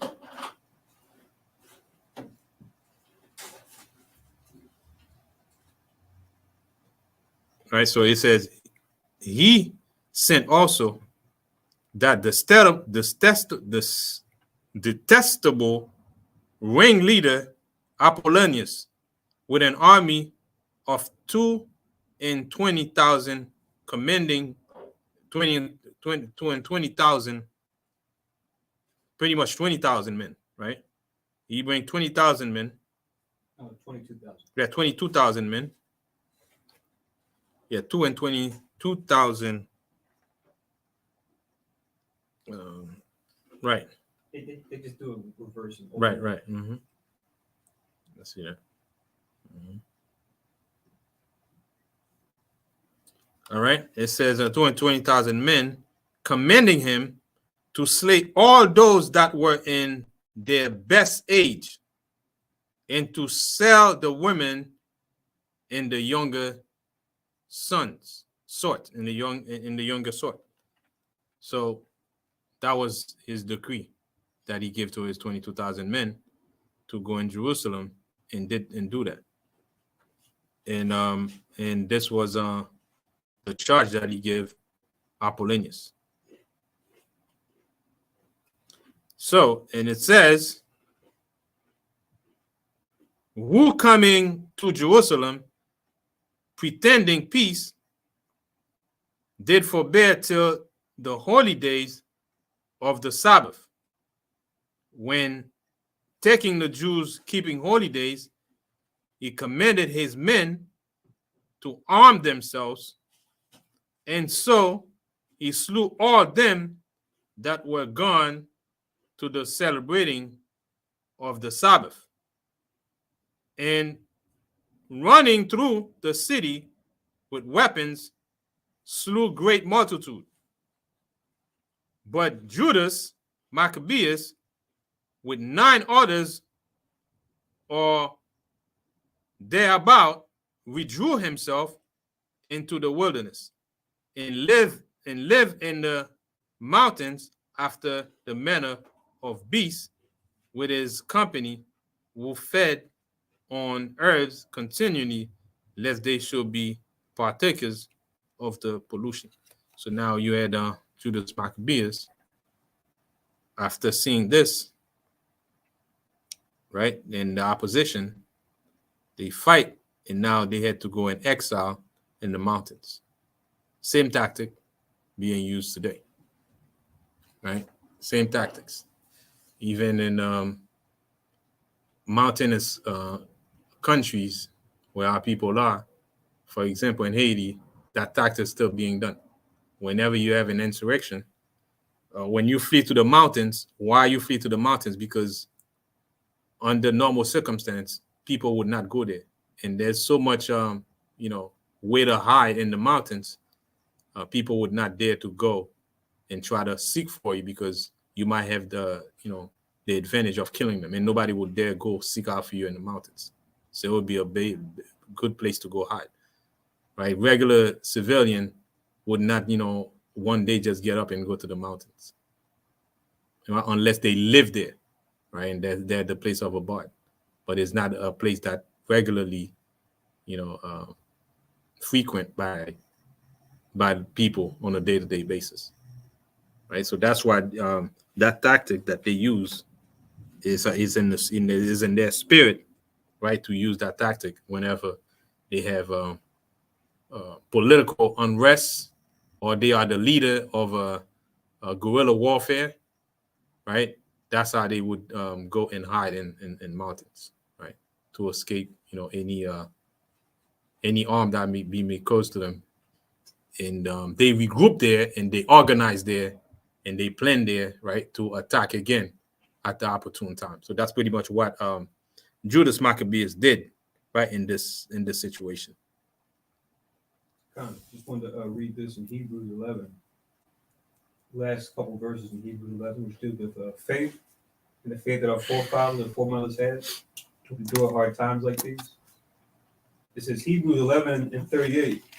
Of whom the world was not worthy. They wandered in deserts and in mountains and in dens and caves of the earth. And these all, having obtained a good report through faith, received not the promise, God having provided some better thing for us, that they without us should not be made perfect. And like you said, you'll see this tactic. We used it through history. You see the other nations too. Like 2 conflicts that come to mind were the Italian occupation of Ethiopia.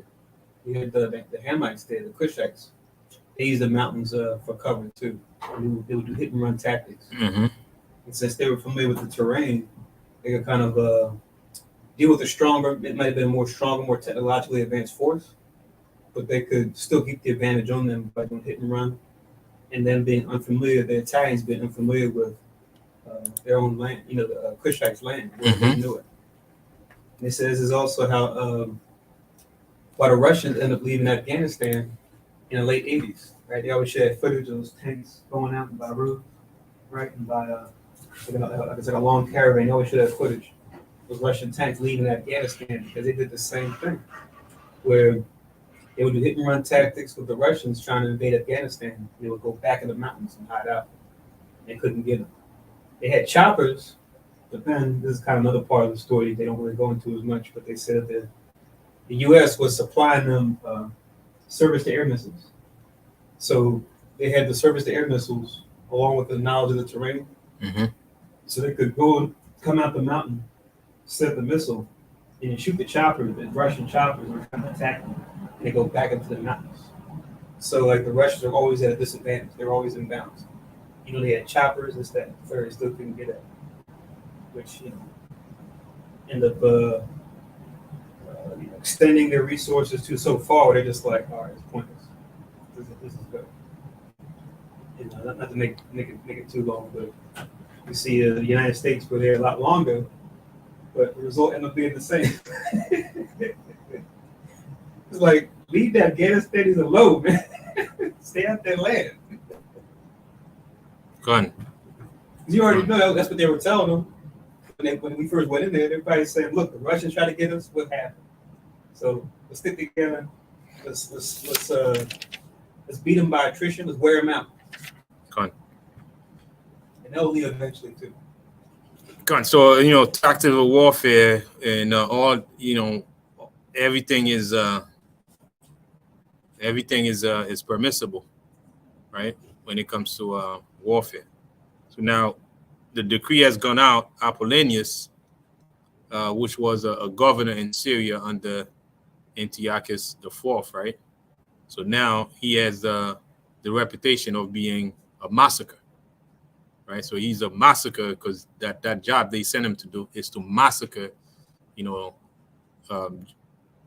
Israel. To go there, kill off the best men, and sell the women, right? And sell the women in the younger sort. So that was the commandment that he was given. It says, "Who coming to Jerusalem and pretending peace?" So he pretending peace. "Did forbear till the holy day of the Sabbath. Then taking the Jews, keeping holy days, he commanded his men to arm themselves, and so he slew all them that were gone to the celebrating of the Sabbath. And running through the city with weapon, slew great multitudes.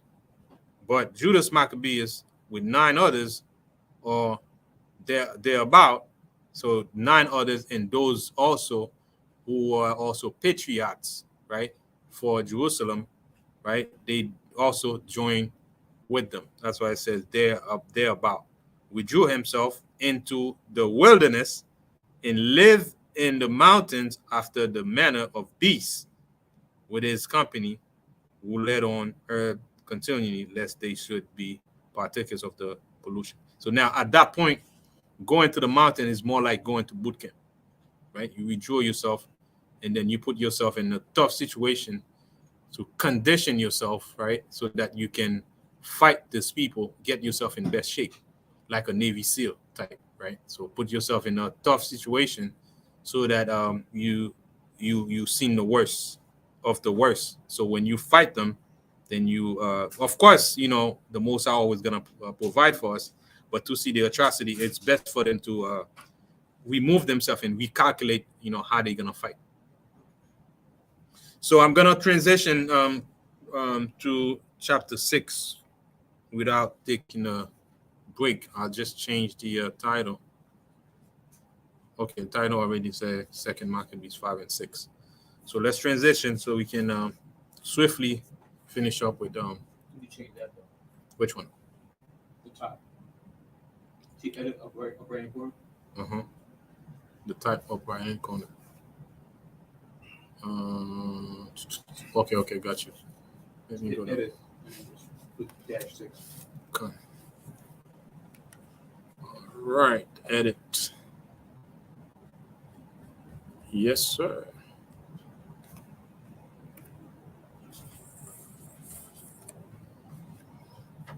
All right, let's go. So pretty much now we're fighting for freedom. That's pretty much what's going on here. Freedom from the heathen, freedom to follow our custom and not succumb to the enemies in enforcing their way of life on us. So let's go verse 1. Not long after this, the king sent an old man of Athens to compel the Jews to depart from the law of their fathers So now pretty much all that were being done, we're stopped from keeping the law, except they were trying to influence us to do wickedly. But they did not come officially to say we cannot keep the laws of the Most High. So now it's going to come out officially that we cannot keep our own law. So now the pressure is on, right? This is more pressure. So now it's official. But, by trying to, they try to do Hellenization through peaceful Hellenization. We didn't fall for it. So now they do it by force. We didn't fall for it. We fight. So now they're going to make it a law. It says, now, long after this, the king sent in all men of Athens to compel the Jews to depart from the laws of their fathers and not to live after the laws of God, and to pollute also the temple in Jerusalem, and to call it the temple of Jupiter Olympus. So that assimilation did not, go well, right? So force, this is pretty much what we do. You see today, right? Esau cannot change his spirit. See, right now they passing laws where, you can't talk against people, who want to lay with the same sex, right? And now they making laws to make it mandatory that you have to respect these people, right? And they go in your country, they put it little by little, and if the people don't want to accept it, they will put a wicked man there to make him implement it. If not, then later on they're gonna have them, pass laws that you have no choice but to accept it. All right, so that's pretty much history repeats itself. Esau never changed. There's no new thing under the sun. Nabia. I think we read this before. We talked about it. Correct me if I'm wrong. I think in the French, right, the name for school is like lycée. Mm-hmm. And you go into that word, it goes back to the Greek. What they call the Greek and the Romans called the Lyceum, Mm-hmm. which was like an embassy they would set up. They did it in Egypt too. And they kind of did it. It was kind of like a center of learning. They kind of create like an outpost where the group of people they just recently conquered kind of go there and go, oh, what are these guys about? And learn, the Greek, the Greco-Roman, whatever it is, customs. Right. And then, be converted. Right. And you see here, they're trying to do the whole PR thing to get us to choose it. But then if we don't choose it, then it's like, okay, now we resort to force. Like you said. Right. So, and they try that tactic every time. Right. They tried with accepting the COVID vaccine. Right. They tell you it's mandatory at first. Next thing you know, they start taking away your jobs. They start coerce you into doing it. Right. And then they start implementing laws to, CDCs say it's mandatory. You have to do it if you have 100 employees. So that's pretty much the same tactic that is used. So there's no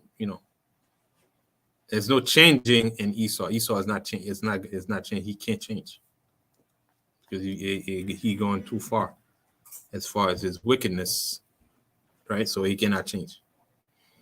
So read on. It says, and to pollute also the temple in Jerusalem, and to call it the temple of Jupiter Olympus, and that in garrison of Jupiter, the defender of stranger, as they did desire that dwell in a place. So you also had people who wanted to keep their customs, right? So they pretty much was in league, right, with the heathen.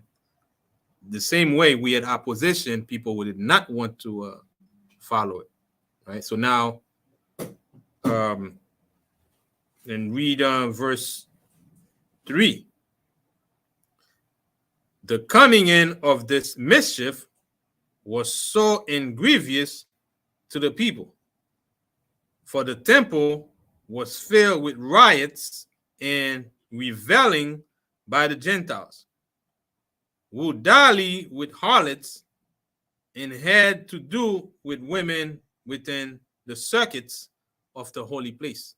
So it became like you in Manhattan somewhere. Harlots are all over the place around the temple, in the temple, So all kinds of vile action were going on in the temple.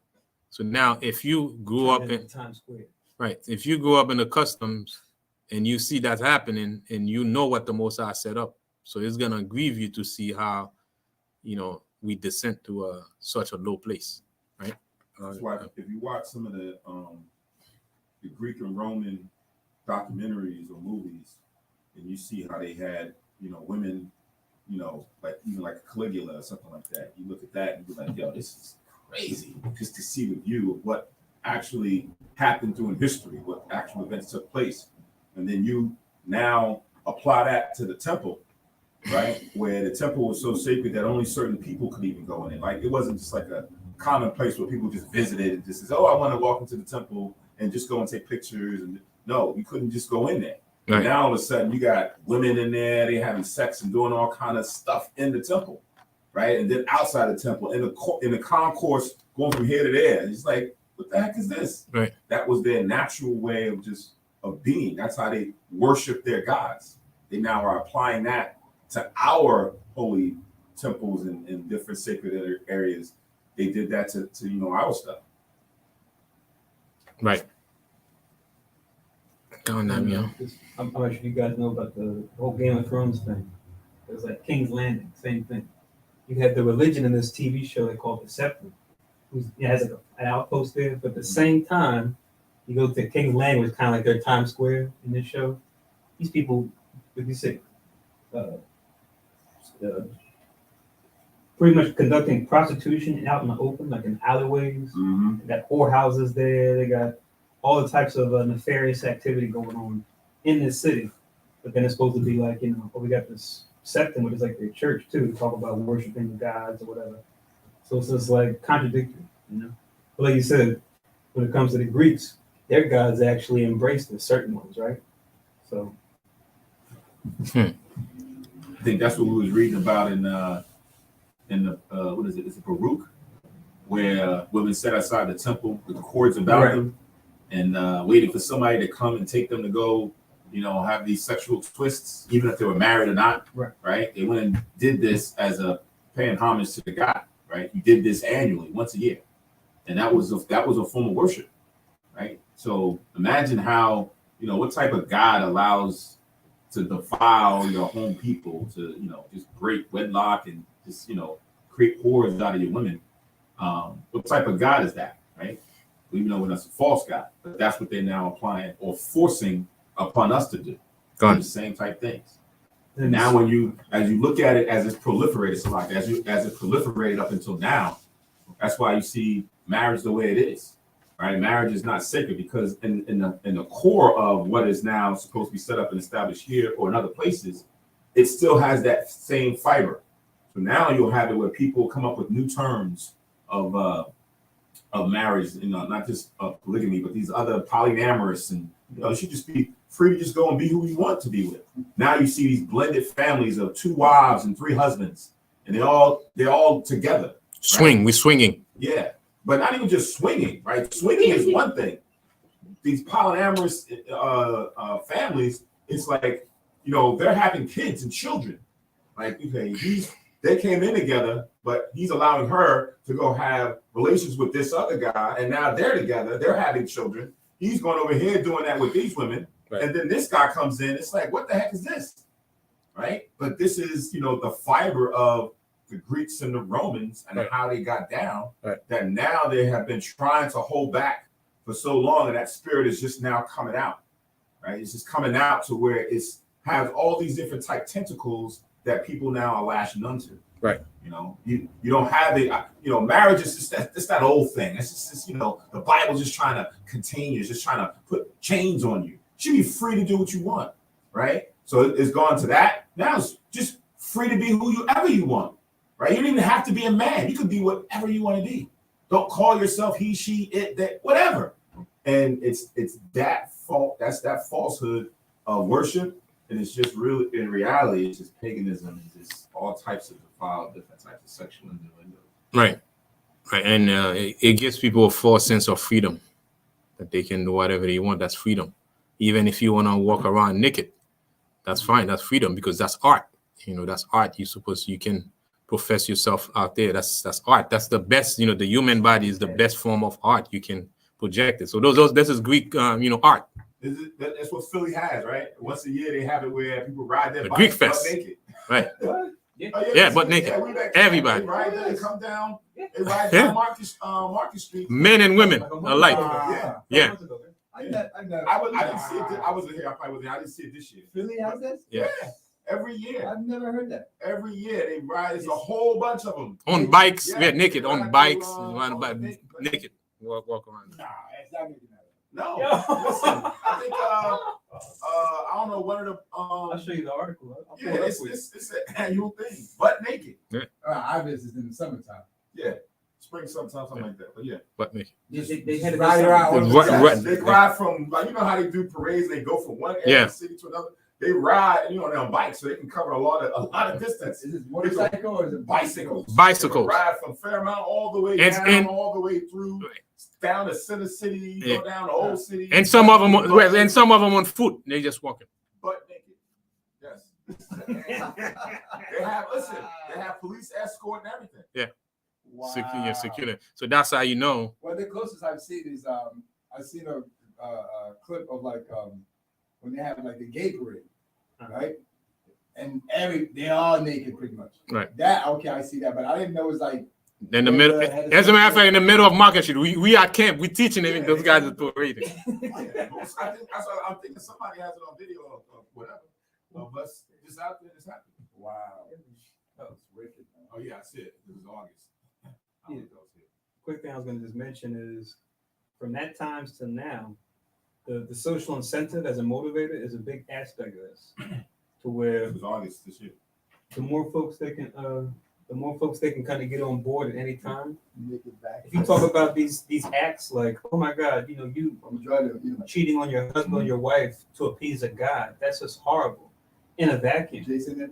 But now, when you have a social incentive, right, to where, to cite the example that Consummate was talking about earlier, you had the women that had the cords on, and now you're the one or two women that nobody took, the one to commit fornication with.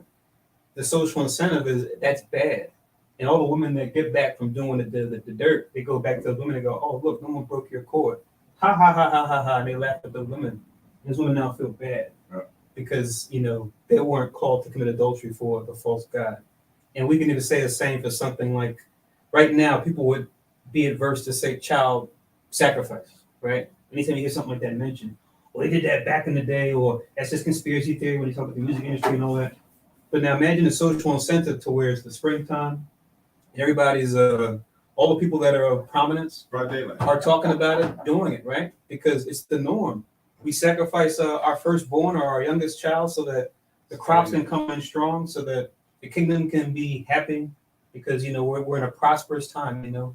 All of our stocks are up, so to speak, right? Because our crops come in because we did this child sacrifice.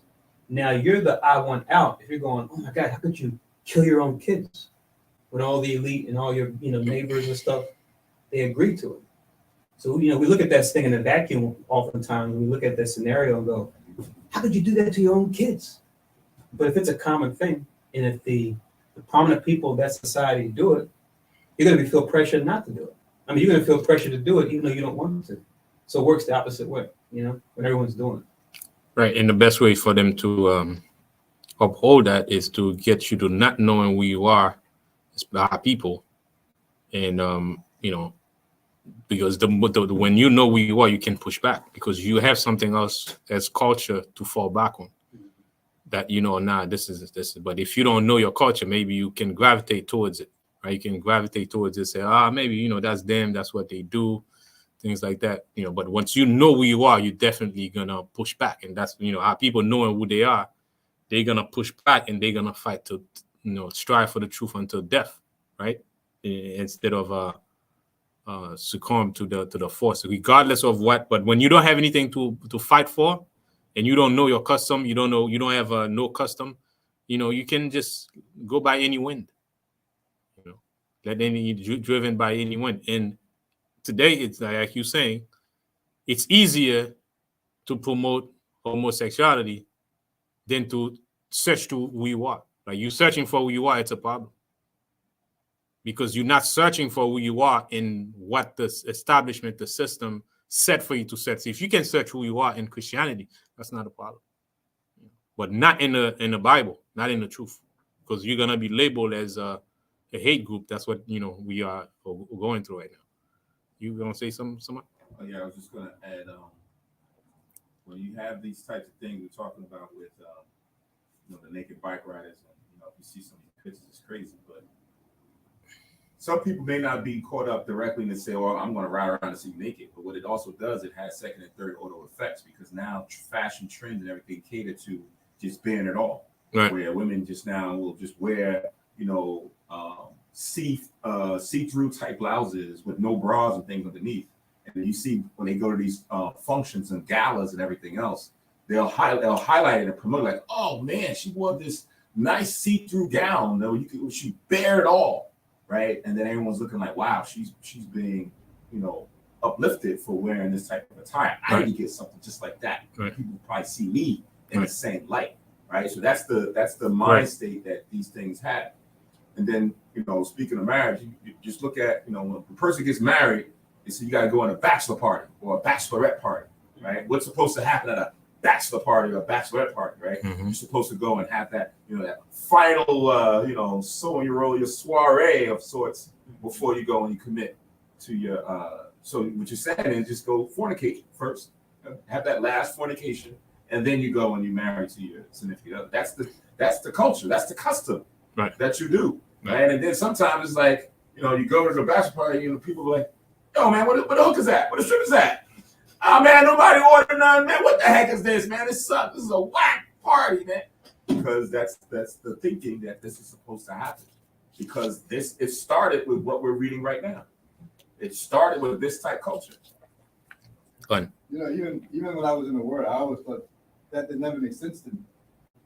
You know what I mean? You're about to get married, but the night before you go out and fornicate, all kind of crazy. That never made any sense to me. I was like, what sense does that make? Might as well not get married. Yeah, exactly. And your best man, your groomsmen, they're all like patting your shoulder, like ball and chain, brother, ball and chain. Yeah. We'll pray for you, brother. Yeah. We're so sorry. Like it's like a day of dread, you know. Yeah. We're so sorry for you, man. It's like supposed to be happy for me. You see what I'm saying? Yeah. So that's the game. All right. So let's go to the 8th verse now. Is it Marcus? No. 6. Neither was it lawful for men. For the temple was filled with riots and reveling by the Gentiles, who dallied with harlots and had to do with women within the circuit of the holy places. And besides that, brought in things that were not lawful. The altar also was filled with profane things, which the law forbiddeth. Neither was it lawful for a man to keep Sabbath days or ancient feasts, or to profess himself at all to be a Jew. So you could not even profess yourself to be a Jew. Does this sound familiar? Right now. And in the day, because to say you're a Jew now, you're an Israelite, it's a sin. Right? It's a sin. You're anti-Semitic. Right? It says, in the day of the king's birth, every month they were brought by bitter constraint to eat of the sacrifices. And when the feast of Bacchus was kept, the Jews were compelled to go in procession to Bacchus carrying ivy. Right? You want to say something about that? That 6th verse is very, very important to the New Testament. When we get into Greeks and Gentiles, people who are of that ideology, most people, because this is not in the regular King James Version Bible, they don't have the history to know that these people were Israelites who were forced over time to change their identity or to not go by being called Jews in certain areas as they went out through Asia Minor. So over time, they adopted these same type perspectives and not call themselves Jews for fear of what happened to their ancestors. So without having this information, we usually bring this out as to say that at a certain point, the Greeks forced upon us to stop calling ourselves Jews. Mm-hmm. And if we had stopped calling ourselves Jews, what do we call ourselves? Right. We called ourselves Romans. We called ourselves Corinthians. We called ourselves Philippians. We called ourselves by all these different places that we was inhabiting because that was the culture. Right. Right. To not call yourselves by what you really are. Right. And it proliferated up until now where we called ourselves Americans or we called ourselves African Americans. Right. Because it was not the status quo to say that you are a Jew. Right. And to the point of saying that's the same thing that's happening right now with, you know, some of the celebrities identifying themselves by who they are. They're catching backlash, right? They're catching, you know, blackballing now. They want to take away all the things that they have blessed them with as far as for fame, as far as for, you know, these contracts to go out there and endorse these big companies and make lots of money. But now when you step up and you say, well, I'm from the 12 tribes, no, that goes against our beliefs. That's anti-Semitic. We don't want to deal with that, so we're going to pull your contract. And you're like, but this is who I am. So just like right what we're reading now, it was forced upon us to not call ourselves by our true identity and then to call ourselves after the actual Greeks. Right. And even right now, right, when you look at it, okay, we can call ourselves Black Israelite. So that's why you see that Black Israelite thing is another thing. So as soon as you get to it, now they got to find something to defile it. And instead of saying plain Israel or Israelite, they say you are Black Israelite. You know, just put you a step beyond again. So now you're gonna fight that because most people accept black, expect that we being called black.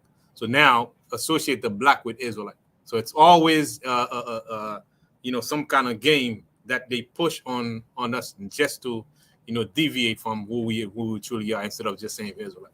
When they said Black Israelite, they pretty much take away everybody else. So now you become like a sect of black people angry about what's happening. So you neglect the southern tribe, so the unity cannot come together. So now that's another thing we gotta fight.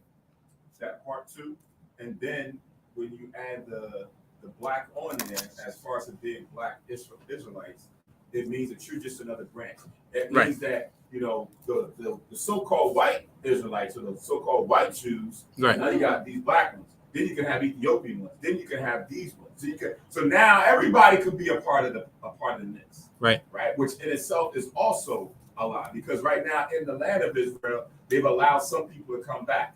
Right. And they'll say the same thing about them. Oh, these are the black Jews who've come back and they're allowed to worship in the land. Right. They're allowed to. Right.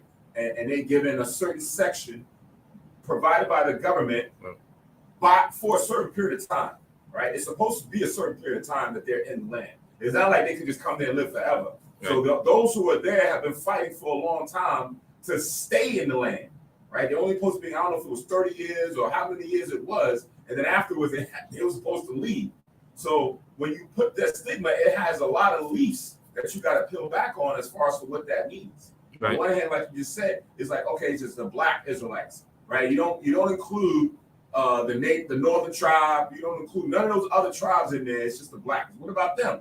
Well, they're not Israelites. Okay, that's good. We stand by that. Or it now puts color.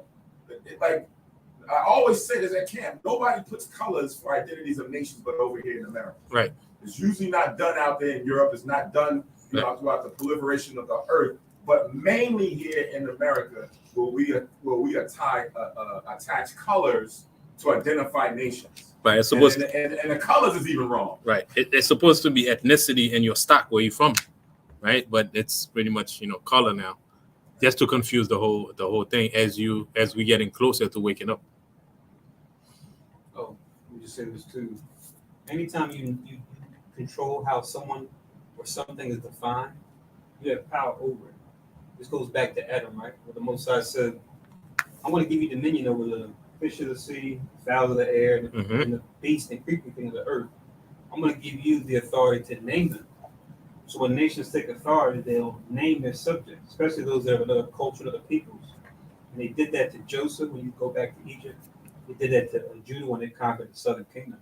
They gave them new names, right? Because it's supposed to be like a representation of them now taking authority over them.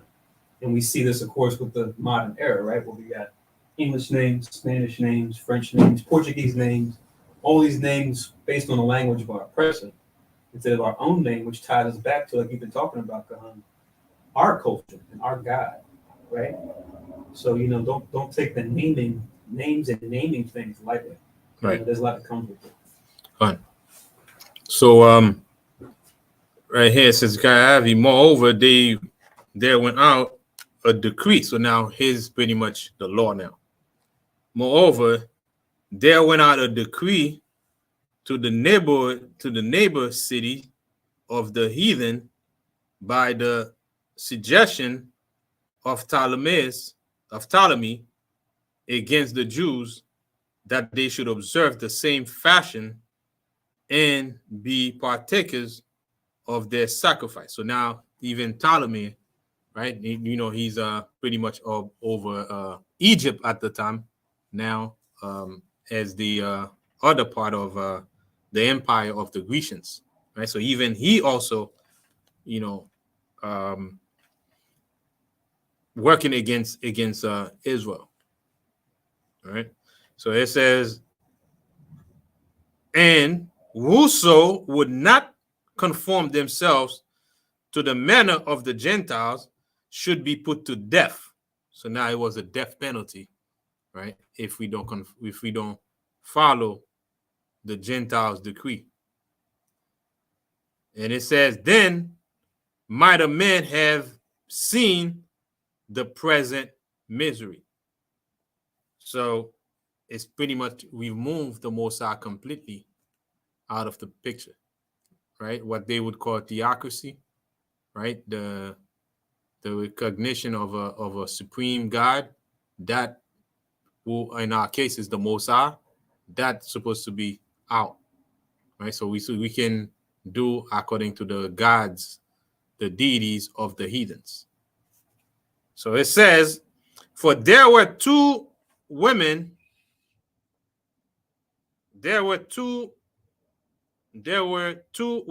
brought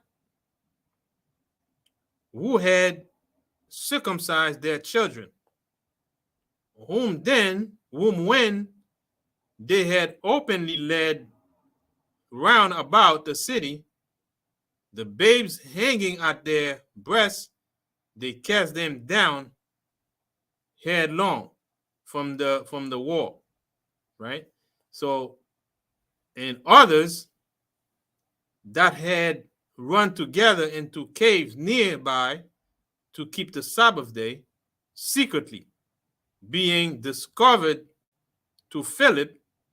Remember, Philip is the commissioner in charge, right? The governor of the land of Judea that Antiochus, left in charge, were all burnt together because they made a conscience to help themselves for the honor of the most sacred day, right?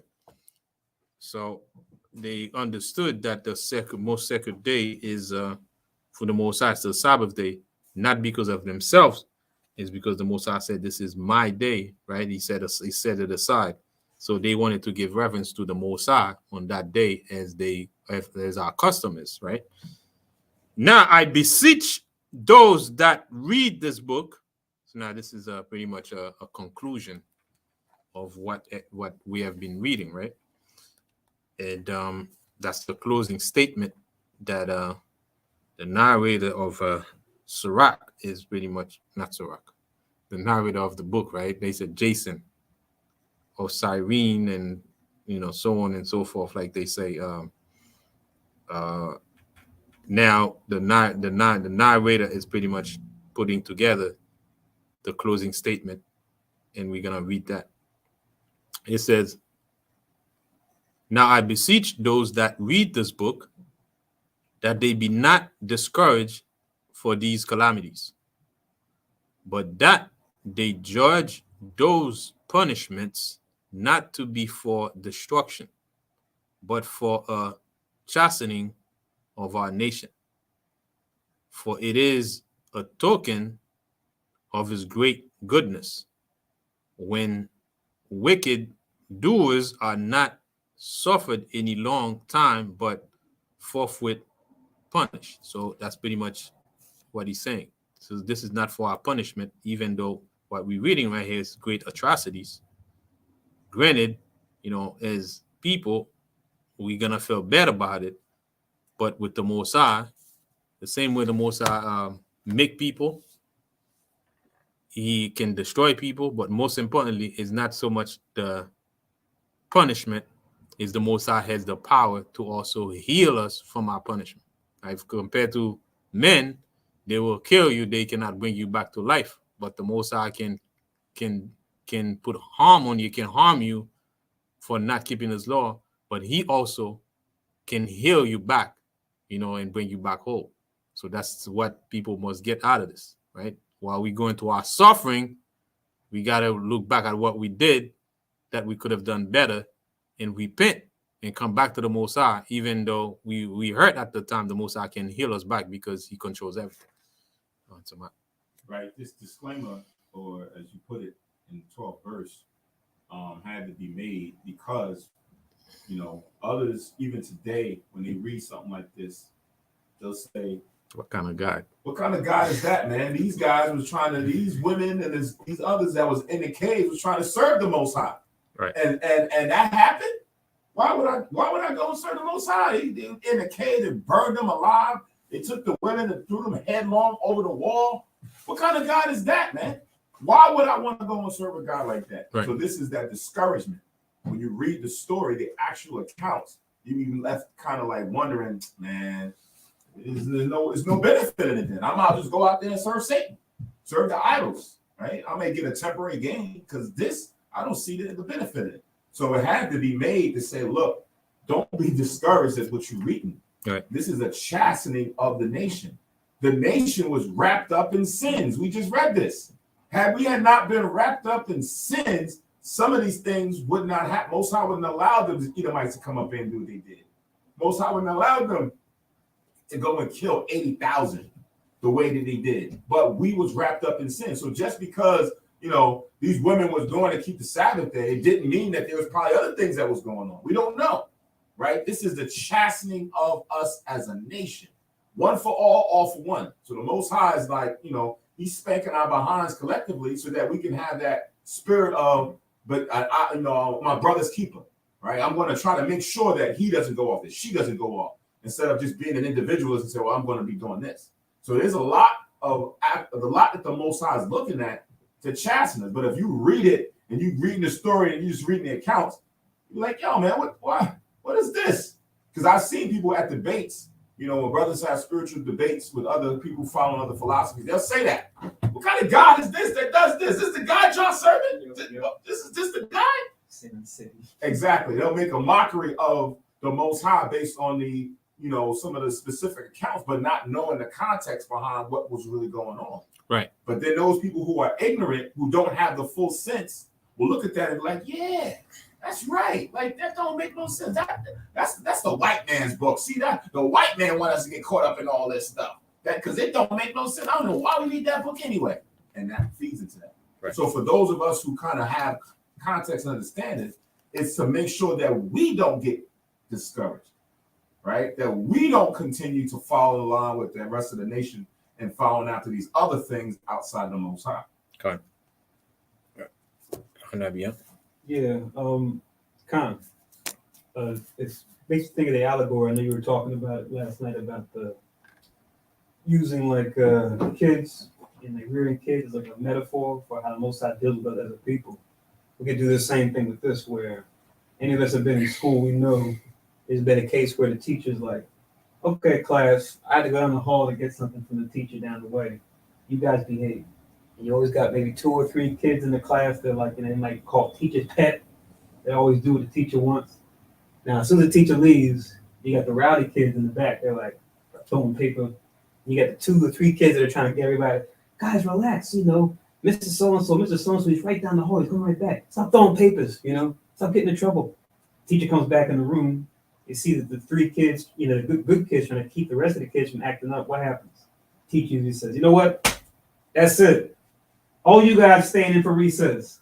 You guys aren't going on a class trip. And you got the the 2 or 3 goodies like, but teacher, I don't want to hear anything from anyone. The whole class done. Yeah. You got kids in the back that are bad to kind of like, they're happy, they don't care anyway because everyone has to suffer with them. Yeah. So that's like how the Most High deals with us. We're like that classroom. You got the 2 or 3 kids that are trying to do the right thing. You got a handful of kids that actually get the rest of the kids in between to go bad. The whole classroom gets it. And I want to read this verse 2 to go along with verse 8 about like you were talking about the fashion of the fashion shows in France, and I all this fashion, where it goes right back to the Greek fashions. We read this, I think, last week, 2 Maccabees 4 and 12, where I'll read 12 and 13. It says, for he, which you read above the he, I think it's talking about Jason, or whoever was Jason was working with. For he built gladly a place of exercise under the tower itself, and brought the chief young men under his subjection, and made them wear a hat. That doesn't go into what the hat was, but it's going to the fashion, how they dress themselves, right? There's probably some symbolism behind why they would wear the hat. It says in verse 13, now such was the height of Greek fashions, an increase of heathenish manners through the exceeding profaneness of Jason, that ungodly wretch, and no high priest. So to echo what you just read in chapter 6. So it's kind of like what we see now with like the Olympics and sports, and how they wear less and less, when they compete. And even the daggone brand names, right? Like Nike, based on the goddess Nike, which it comes from the Greek, which means victory. So even Nike, the name, is based on a goddess that they used to pray to before they did their events back then. So, it's like we're going through an echo in time. Like we've done this before. And we know we have because they're the same people. Right. I mean, yeah. Every invention that you would find those people come up with, the heathen, they always go back to paganism, right? Because they draw energy, right, because they feel like that's how they're gonna prosper, by channel to those pagan gods that they serve. So it's a homage to the god, and that's gonna ensure prosperity in their endeavors. Right, so even if they have like a line dedicated just for their gods, they will push it, and then as they prosper, they gather all that energy. And as people keep wearing it, it's like we are reviving that gods again. The god is still in existence through the product that they created. So they feel like the god answer their prayer and give them blessings based on that. So if they see that they make billions and billions of dollars, that means it works. So that's pretty much, how a lot of those brands, they think they prosper. So a lot of big brands. Yeah, what we were just saying before about that scripture we read, that's the beauty of the Bible. The way it's written, I said things are written aforetime for our learning. At this present time right now, as you're reading the scripture, you're reading these examples, see what's going on, what happened, what took place, and what was the outcome of it. And the thing is, as you said in the debate, somebody might say, oh, why would you want to serve this guy? But a God-fearing person will read that, will have a different mindset. Like, wait a minute, why did God allow that to happen? That's a question that will come into your head.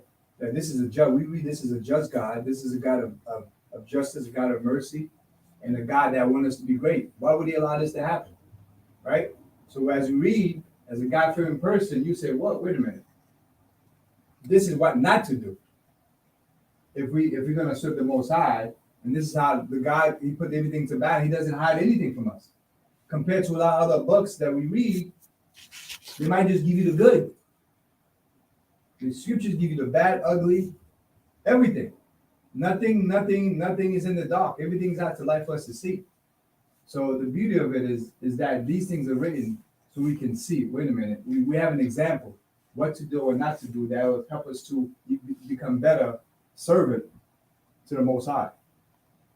So that's how we have to look at it, not just, oh my God, they're killing women and children, they're killing this and this and that, and now what kind of God is this? It's beautiful to be laid out. And this here is what we're reading, but it continued on to the apostles, right? You had apostles the disciples who became apostles. They were advocates for Yahushua, for the Most High, for the truth. But when you look at what happened to, a good portion of them, a lot of them died some horrific deaths. They got, crucified, head chopped off, hung upside down, all kind of things. And you like, dang, man, like, why would Yahushua allow that to happen to them? But Yahushua had already prepped them, right? If they hated me, they're going to hate you. Right, because it happened to him. It happened to him, right? So you got to know what you're getting yourself into. Like, this wasn't going to be, once you open the Bible and you understand who you are, and all of a sudden it's that, everything just is great now, right? Oh man, this is great. Now I don't have to worry about nothing else. No, this is still a journey to get to our redemption. And if you're not, ready for it, then you're gonna fall off. 24:13 Matthew is key. You got to do it to the end, right? In the face of whatever adversity that the Lord allows to be presented before you, you gotta keep going. And like I said the other day, a brother asked me, "Yo, man, I need you in the Bible. I need to get back close to God, this and that." And back in my mind, I was like, "Yo, does he really know what he's asking for?" Because a lot of us want that, but we don't know what we really asking. Right. There's a lot of responsibility, a lot of things that comes with that. So it's crazy. Like I said, what was the scripture that said the more knowledge you gain, the more responsibility, more grief. The more you learn, the more grief. Oh, Ecclesiastes 1:18. Look at that.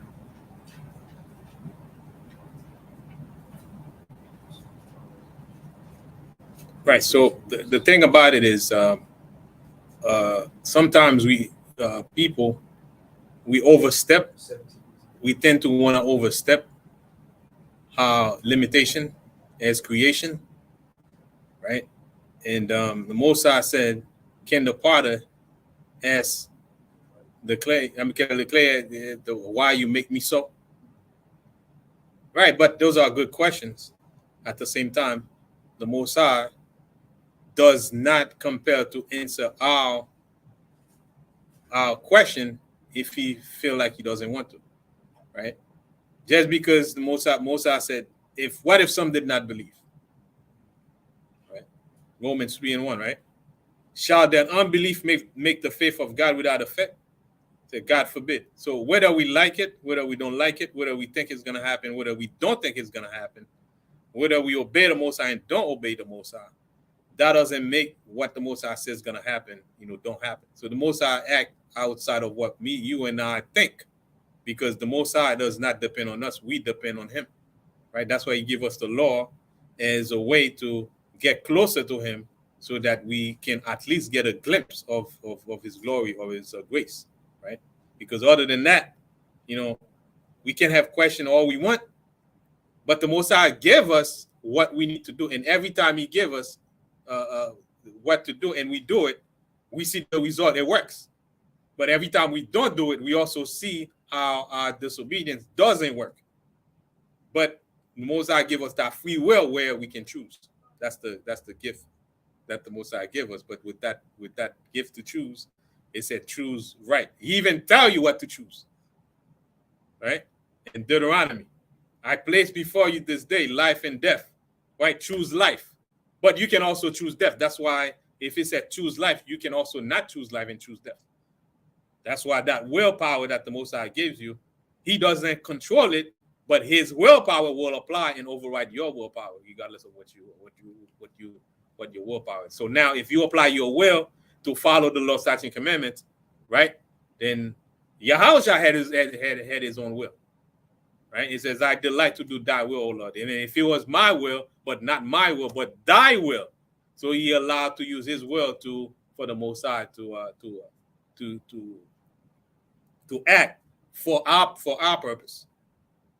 Right? To help us out. So not the other way around. Sometimes we think we can affect God by our much murmuring and much, complaining, and that's not going to happen. We cannot bribe the Most High to make the Most High act, just pay. But as citizen of the Most High, he give us the law, statute, commandments, where you can get right due process and justice by following the law. As a citizen, you can even make requests to the Most High, because the Most High promised you if you keep the law, is what's going to happen. So you can step in court, just like you step in the court system, say, listen, man, you told me to keep this, keep that. You know, I demand justice, right? That you can step on the Most High for that, because he said that's what you got to do and do it in order for you to get justice, right? So with that being said, I'm going to move on with verse 8, right? It says, so I will not keep it. Beseech you, 14. For not as with other nations, who the Lord patiently forbears to punish, till they become to the fullness of their sin, so dealeth he with us. Now that's key right there. That verse right here. I mean, everybody can see that we are being punished from what we're going through as atrocities. But some people might ask, so what about the people, the heathen? They doing all these things. They do wickedly. They commit adultery, homosexuality, bestiality, you name it. They still around, man. They prosper. As a matter of fact, they get rich. And they're in a better position. But me, I'm punished, because the Most High punished those he loved first, right? But he gave the wicked leeway until their punishment become full. Imagine if the Most High let us go with our wickedness, just like Esau. You know how much our punishment would be? We probably would never get it. It would take a long time before we get out of this captivity. Way long time. But because of Esau, he did not give his law to Esau. That's why it says right here, he's dealing with the wicked a different way. He let their wickedness become full, and then think about what the destruction is going to be. That's how you're going to have a replacement of this whole system, because of it got to be replaced. Not even patched. Wisdom of Solomon, chapter 12. Wisdom of Solomon, chapter 12. Verse 2. This links up with that verse 14. Mm-hmm. But not as with other nations, and the Lord patiently forbear to punish. Right? This is Wisdom of Solomon, chapter 12, verse 2. It says, therefore, chastenest thou them by little and little that offend, and warnest them by putting them in remembrance wherein they have offended, that leaving their wickedness, they may believe on thee, O Lord. Right? So, not like how you do with other nations. He warns us little, or chastens us little by little when we offend. Right. And then he warns us about the destruction of the punishment that may come after if you continue in it. Right. Right? The whole point is to see if that individual is going to turn from his wicked way and come serve the Most High. On the flip side, the Most High don't do that with the other nations. Right. The other nations don't do that with us. Right? When you look at sometimes where, like how certain people, like all these RICO laws, RICO arrests that just happened in the past 6 months, right? When you get RICO, that's like a 7-year, 10-year thing that they've been gathering information on you, mm-hmm. right? They've been allowing you to do what you do. They see you doing it. They allow you to do it. Continue doing it. You just add it up. We just add it up. We add it up. Year go by, and all of a sudden you could, in the 7th year of them adding up all this information, you could have had a change of heart. So you know what? I'm leaving all that stuff alone. 8th year come in, you now walking the straight and narrow. 9th year come in, all of a sudden he says, you know what? All right, go get him. You think he's gonna get all? No, right. Go get him. Right? And now they go to arrest somebody for something he did 4, 5, 6, 7, 8 years ago, because they allow all this stuff to build up. And as they say, when the feds come get you, it's an 9 times out of 10 chance they're gonna convict you for some years. Right? You're just not easily getting out of a Fed conviction. So they will do the same thing to us. They'll allow us to go out there and sell drugs for as long as we want. And then when it's ready to say, all right, we'll move him out the way, mm-hmm. lock his behind up for about 10 to 20 years, and allow somebody else to take his place and do the same thing all over again. Right? To give you a big harsh judgment or punishment at the end. Whereas the Most High is like, nah, I'm not going to do that. I'm going to come sit you down for about a month or two, see the error in your way, like you come back out. Right. You see, you didn't listen. All right, I'm gonna put you in there for 3 months this time. Right, little by little, the Most High will chasten us. Right. But not with the other nations. Gone. Based on what you just said earlier, this is one of my favorite verses, Psalm 73. Start from verse 3. You read, "For I was envious at the foolish when I saw the prosperity of the wicked. For there are no bands in their death, but their strength is firm. They are not in trouble as other men, neither are they plagued like other men. Therefore pride compasseth them about as a chain, violence converted them as a garment. Their eyes stands out with fatness. They have more than heart could wish." So, with what you just said, the Most High, when we do our wickedness, the Most High pretty much comes in and just intervene and just stop us and punish it right there and then. He doesn't let it along continuously. So, and as you see, as far as the other nation, Most High allowed them to continue this to go. Right. And eventually, there's going to be a judgment come down the line for them. Right. And there's a scripture in Job. Can't find it. The Most High used our punishment as a way to draw us back to Him. Right? It's in Job. So the punishment is his way of that's his tactic, right? To bring us back to Him. So that's how He used punishment, to get us, right, to repent and come back to Him. What are the words exactly?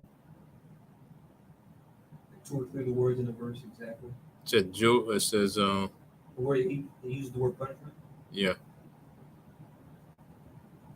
punishment. Yeah, to draw us back to Him, to serve, to draw us back to Him. So the punishment is not really a punishment for punishment's sake.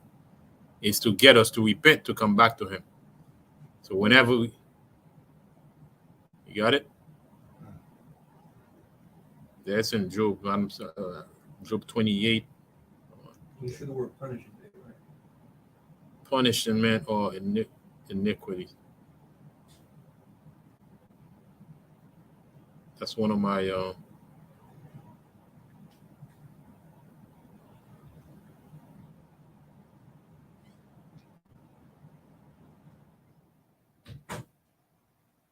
but anyway, get it later. All right, so verse 15. Lest that being come to the heights of sin, afterward He should take vengeance of us.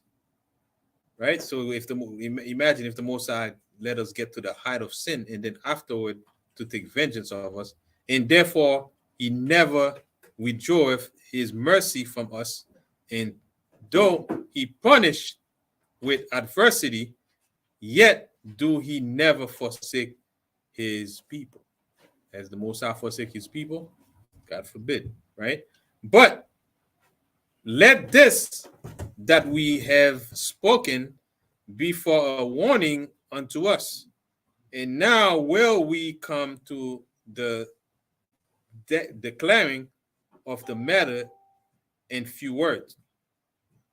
Eleazar, one of the principal scribe, an aged man and of a well-favored countenance, was constrained to open his mouth and to eat swine's flesh. But he, choosing rather to die gloriously than to live stained with such an abomination, spit it forth, and came of his own accord to the torment. So by doing that, that shows another level of awakening and understanding of the law of the Most High and the power of the Most High.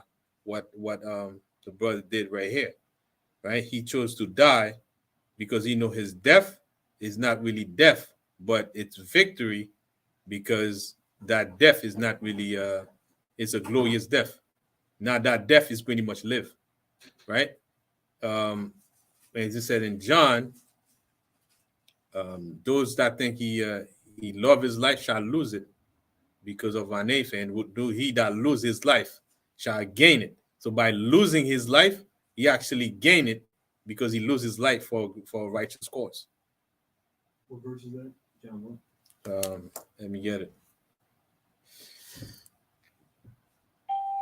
And I think The scripture is referring to yeah, I got one too. I'm not sure if you got the same one. 21:19, Joe. 21:19. Let's get the one in John. Hold on to what does it say? God laid up his iniquity for his children. He rewarded him, and he shall know it. God laid iniquity. God laid up his iniquity for his children. He rewarded him, and he shall know it. And he says, his eyes shall see his destruction, and he shall drink of the wrath of the Almighty. No. The one I had, I'm not sure this is it. Job 19:29. What it says? Be ye afraid of the sword, for wrath bringeth the punishments of the sword, that ye may know there is a judgment. No. But it's in Job. I'll get it later because I have it written somewhere. I have another precept for this here, as it pertains to Eleazar, because it says he was constrained to open his mouth and to eat swine's flesh, right? So now imagine he set this feast of Bacchus, and the people are forced to come and attend this thing, and then he's, they got whoever they got that's going around providing the food that's supposed to be eaten or consumed and sacrificed to Bacchus. And now he's sitting there, he ain't saying nothing, and now somebody come and grab his face and then open his mouth forcefully and put the swine's flesh in his mouth. And spit it out. And then he spit it out, right? Now, you have it today where ain't nobody forcing nobody to eat swine. People are doing it voluntarily, right? Like voluntarily, like, yo, you guys is, but ain't nothing wrong with eating this. And they don't know, like Manashab just mentioned, the history behind it. Like if you really knew and understood that we are these people, and this is what our ancestors was forced upon to do this, and what happened to them, you may, not to say that everybody would, you might reconsider what it is that you're doing. But this is Hebrews chapter 12, verse 2. It says, looking unto Jesus, or Yahushua, the author and finisher of our faith, who for the joy that was set before him endured the cross, despising the shame, and is set down at the right hand of the throne of God. So he had to go through those things that was laid before him and despise the shame, because if he's a Messiah, if he's the Son of God, the begotten, why is he going through these things? So he was getting ridiculed and shamed and slapped and all kind of things. But he endured all of that, and he's seated at the right hand of the Father. But here's why I went here. It says, for consider him that endured such contradictions of sinners against himself, lest ye be weary and faint in your minds. Ye have not resisted unto blood, striving against sin. That's the key. Most people today is not faced with the same harsh realities as what Eleazar and the two women and the woman with the 6 sons or 5 sons. We're not faced with those harsh realities to strive against or strive to the blood fighting against sin. This guy was about to put his life on the line. He said, look, I ain't eating that swine's flesh. He spit it out in front of their face, right? And he was a prominent figure. So today it's like, some people just willingly just go. Like it says in Jeremiah, they choose death, right? People just choose death. They don't care. It's not a big deal. Whereas these individuals was like, nah, I'd rather choose death for righteousness' sake instead of choosing death for wickedness' sake. You would think when they're older that they might actually ride it out. It's like, I've lived my life. It's about my kids and the younger generation. And we see older folks, even Esau older folks that are in positions of power, and they sell out, and they're just like, what? Really? Like you really just had to lay up your treasures for this life, that much, huh? Well, not only that, even if you ask the people that eat that eats pork and all that stuff, they themselves they'll tell you they know that's not good for them. Say, yeah, I was reading, this I was reading or watching this documentary about, pork, what does it do to your body when you eat it, X, Y, and Z. They go into the whole thing. It's like, okay, and at the end I'm waiting to say, yo, I stopped eating it. It's like, nah, I still eat it.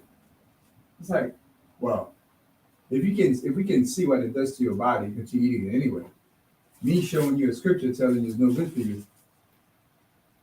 It's like, it's just crazy, but at the same time, I can't really say much because at one point, all of us was there. All of us was there at one point. Like I said, you just have to make a choice. You have to choose life or death. Right. So the one of us was there. Sometimes is through ignorance you were there, but once it's presented that you got to make the choice, it was bad or good, then that's when you got to make the choice. Some people just choose to eat it. Right. To come on Nabiya's point as far as when you get up there in age, some people sell out and just give in, especially when you're at a point where you're up there in age. You probably got more few years left. So why would you do that, right? You can go out with a good name. This is Proverbs 22:1. It says a good name is rather to be chosen than great riches. Proverbs 22:1. Proverbs 22:1. A good name is rather to be chosen than great riches, and loving favor rather than silver and gold. So when you stand on this, your name proliferates. That's why we're reading about a gentleman such as this. We're reading about certain figures because they left a good name. They didn't go after the money, right? Like, was referencing the interview with the brother who came in at the end. Why don't you brothers, start teaching about, showing the wealth? You guys got wealth. Why don't you show the wealth first, and then more people will join in, right? Talking about the interview. Yeah. Yeah. Well, and Nathaniel. Brother Nate is like, nah, we're not falling for the okie doke again. That's the okie doke. That's how it is. It's the same thing with prosperity preaching. Right. He's like, we're going to show you how well we prosper, and that'll get you on board. Right. That's not what we're here for. It's like seek ye the kingdom of the Most High first, and all his righteousness, then all these things shall be right. Yeah, I applaud Nathaniel for addressing it like that. Yeah, that was a good comment. That was I applaud him. I was like, well, at least he stayed on point. Right, he was firm on it because he was trying to the way he portraying. He came with emotions too. Yeah, you know what I'm saying. Yeah, that's what we're talking about. He came with emotion. Yeah, right. he came. He already know what he was gonna do, what he's gonna say. So when Nathaniel saw that, he was like, "Nah, that's how it's gonna be, and that's it." Right, and like we were talking, that's the norm. Yeah, that's how, from a marketing standpoint, that's how it's always done. I'm going to show you the benefit of this thing. Let me show you what you can gain. Right. So if we did that, then hey, you get more followers, you get more people to want to join. Show the business and the jobs that you guys are giving folks. Right. That's why I always joked about the brother up in Jersey who's like, yo, the Muslims is giving out jobs. What are y'all giving out? Y'all got the truth. Right. Trying to give out no jobs. Right. So now it's that portion of what everybody is marketing or advertising to the people. Right. It's about wealth. It's about prosperity, gaining some tangible things. Mm-hmm. If you can gain that, then you've made it. Right. It's still the same American dream. Right. That's what he said.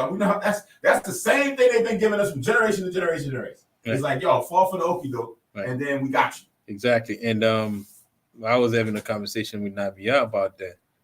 I was like, imagine that's exactly the same tactic that we've been taught to get women out in the world.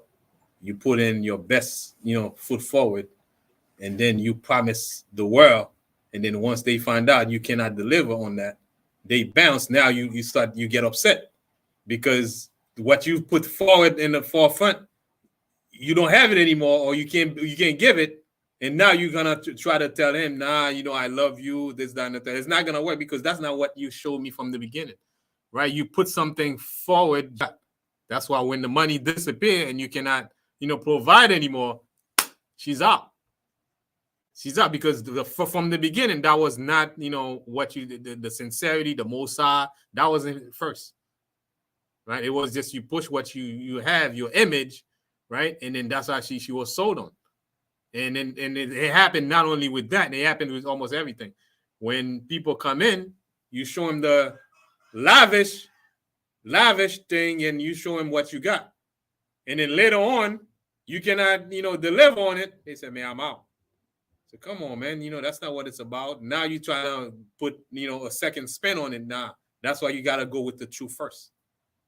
You establish it from the gate. Establish righteousness from the gate so that you don't waste time. And then if they want it, then they make the choice based on the truth. But later on, they can get the benefit later on. But first and foremost, it got to be laid out from the gate. This is what it's going to be. That's the truth. If they right there, you don't waste time and you don't waste time. If the person is not about that, then they're going to walk away instead of going in and then put the time in. And then next thing you know, you got to, scale back again. And then, all the time you've been put in, it's a waste. Yeah. The thing that Nathaniel said in the very beginning when he answered that, he said, Scripture already told us, only 1/3 are going to listen. 2/3 are going to die. We already know that. Right. But I don't think the dude understood what he was talking about. He didn't. And I didn't even know that guy was actually a producer on the show. Yeah, you say it was founder? Is that? Founder, owner of the show. Yeah. I just think there's somebody in the I didn't know audience. who it was. I just seen it. I just think there's somebody like in the audience that's, some person they qualify, to say his piece. Yeah, they set it up as an audience. They didn't even say he was a thing. But anyway. No, did, because the sister, when she introduced him, she said, I'm going to introduce such and such. And it's always a pleasure when we have him come down, being the producer, owner of the show, to have him participate in it. Oh, yeah. All right, so The red pill they call it. Don't leave with your wallet. It's sensitive. Simply you leave with your wallet. all right, so verse the wallet runs low. all right, so let's go to verse 15 now. 17, adversity, 17. But let this okay, 17. But we read 17 already, but choosing rather to die. All right, 21. 20. As his beloved them to come, as behoved them to come that are resolute to stand out against such things as are not lawful for love of life to be tested, but they that had the charge of that wicked feast for the old acquaintance they had with the man, taking him aside, besought him to bring flesh of his own provision. So now it's another trick that he was trying to get him to do. He said, listen, just pretend like you eat it, but in your bag, you're going to be eating your food. That's the deception. But in the perception of the people, if he sit there and then he eats it, only he going to know, but he's going to cause the other people to go astray because they see him as influencers. So if he's an influencer and they see him eat, even though in actuality, he had his own food that he's going to eat, now he pretty much not showing love to his neighbor, right? So now he's showing love to himself. So now that's pretty much a selfish love that he has for his people, and that's wicked, right? So instead of doing that, he was like, nah, I ain't doing that. So that's the deal that they give him. That listen, you ain't got to eat it. Just bring out your food, but for the people's sake, just eat it. So they see that, you eat it. So sell out your people, but preserve yourself. So that's the scripture that I pulled in Matthew 16 and 25 earlier. He that find his life shall lose it, but he that loses life for my name's sake, he shall find it.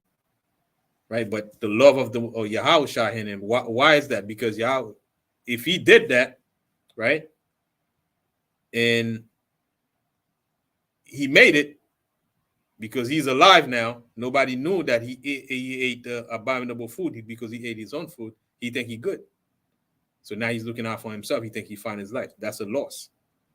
But if he lose it for Yahweh's sake, meaning every creature or every creation of the nation of Israel, that's an extension of Yahushua, right? So when Yahushua said this, Yahushua speaking for the whole nation. Because if we in Yahushua, every one of us is in Yahushua, right? So if we do it, something, for one of our brothers or sisters, that we do it for Yahushua. And that's one of the things that Yahushua was saying, where he says, for when you do something for these little children, it's like you're doing it up to me. Because we're supposed to have Yahushua in us, and whatever, and we are an extension of Yahushua. So we are is Yahushua in another body. So if the brother did that, that would be a sellout. And he would not love his brother, and the love of Yahushua would not be in him, right? The love that we're talking about. If you love me, keep my commandments, right?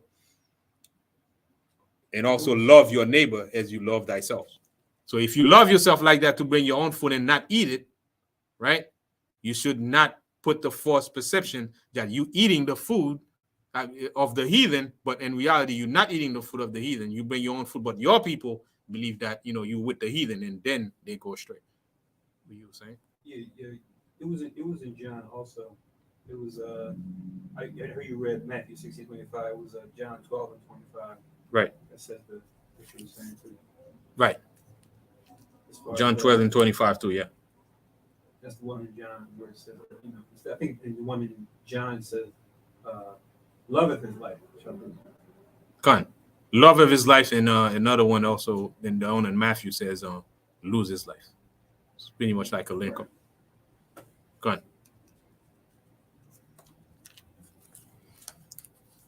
All right. So what was the one in John? 12:25. St. John 12:25. Matthew 16:25, John 12:25.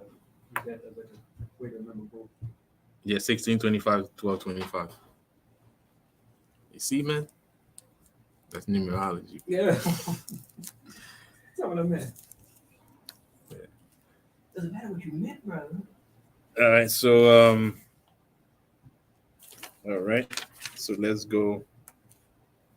Such as was lawful for him to use and make as if he did eat it, of the flesh taken from the sacrifice commanded by the king, that in so doing he might be delivered from death, and for the old friend for the old friendship with them in favor. So now to preserve his life right there, right? But and then preserve the friendship of the world, that's the deal right there. And that's pretty much what Yahushua is saying right here. So the whole trick, right? The Most High already had it there in the scriptures, knowing that a lot of that would happen.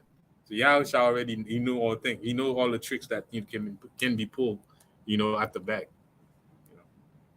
Who would know that would be there? But that's there for those purposes. When the situation arises, when you get those deals, and if you have the spirit of the Most High, you remember those scriptures that Yahushua said. Yeah, this is interesting because it says that for the old friendship with them find favor. Him being an honorable man within Israel still has some type of relationship with these guys, right? Where he wasn't someone who succumbed to their wickedness, but he stood, he was who he was, and they kind of admired and had some sort of friendship with him. Right. So now, in this situation where everybody is forced to eat it, they're showing him, they're trying to give him a bone. Like, look, all right, this is what we do for you. We cool with you. Everybody else don't get this, but we cool with you. We'll allow you to eat this over here, and you can live. Ain't nothing gonna happen to you. Right. Right. And it's like, some Israelites or some people will get this to them. Like, even in the worldly level, that happens all the time. Yeah. It was like, because I'm cool with you, I'm gonna give you the best deal. I'm gonna look out. It's on for you. I'm gonna look out. Right. I'm gonna look out for you. That and in that manner, it's like, I can put on the see. I got black friends. I got black friends. I've done things for friends, right? So this is one of those type things where you might get a little favor. Right. But now, as they say, all money ain't good money. Right? All money ain't good money. You may want to pass on this one because it may not be in the best interest of yourself or the people in general. Because it's like the nations, when it comes to us, they don't have love for us. They have interests. It's about interest, for their own benefit. We gotta love each other, right? But to them, it's not about love. It's about interest. And so that there right there, it was interest. It's interest, not love. Just remind me of we always talk back and forth about the 48 Laws of Power, the popular book in the world, especially with Israel. I'm trying to maneuver in a cutthroat world. They always point to or make reference to 48 Laws of Power. I remember there's a principle in there that says, some of them actually come from scriptures, other ones they twist scriptures. One of them there is like, when asking for help, always appeal to a person's interest, never their mercy or gratitude. So it's like that same concept. Right. You don't just ask for help because it's the right thing to do. Don't do it like that. Do it in a way where it's like, here's what I can do for you. He said, then you'll have their undivided attention. Oh, right. I'm getting something out the deal. Right. Oh, sure, I'll help you out. Right. And the reason why, you can see how Esau can come up with all these things, because he analyzed everything from his philosophy and view the world the way he sees everybody. But he don't understand that there are people that are different. While the Jews and the Israelites, they are different. They are built from a different law, from a different craft. Like we are from the different cloth, you know what I mean? From a different stock. So whatever you're trying to use, it doesn't always work with us. The only way it will work if we convert to worldly, right? If we convert to worldly, we give ourselves to worldly, then it work. But if we abide by the law, it won't work. We see it right there in this verse, right? Even though he was friend with them, but I ain't doing it because I have principles. I have other principles that I stand on. Your principle you're trying to apply that works for you, but it doesn't work with me. It's a blessing just through temptation, understanding how temptation works, and not being ignorant of Satan's devices. Christ gives us that blueprint through his parables. Go on. We understand them. Because once we understand the flesh and how it's tempted, we can predict our people and the heathen and their behaviors. Right. Because we know how the flesh works. Right. So that's the edge that we have over them. We can understand them. They cannot understand us because they don't have the law. For them to understand us, they would have to have the law and understand how peculiar we are as a people. But they don't have the law. But us, we understand them. We have the law and then some. Right. So that's why that's why the Most High say you are a peculiar people. And like Paul wrote to the church in Corinth, naturally, the things of the spiritual man are foolishness to the natural man. They need to be spiritually discerned. Kind of. So a natural man, when we talk about overcoming temptations, it's like, what are you talking about? Just eat some more, stack up, baby. That's the game. It's just like this is a part of missing the full picture. Kind.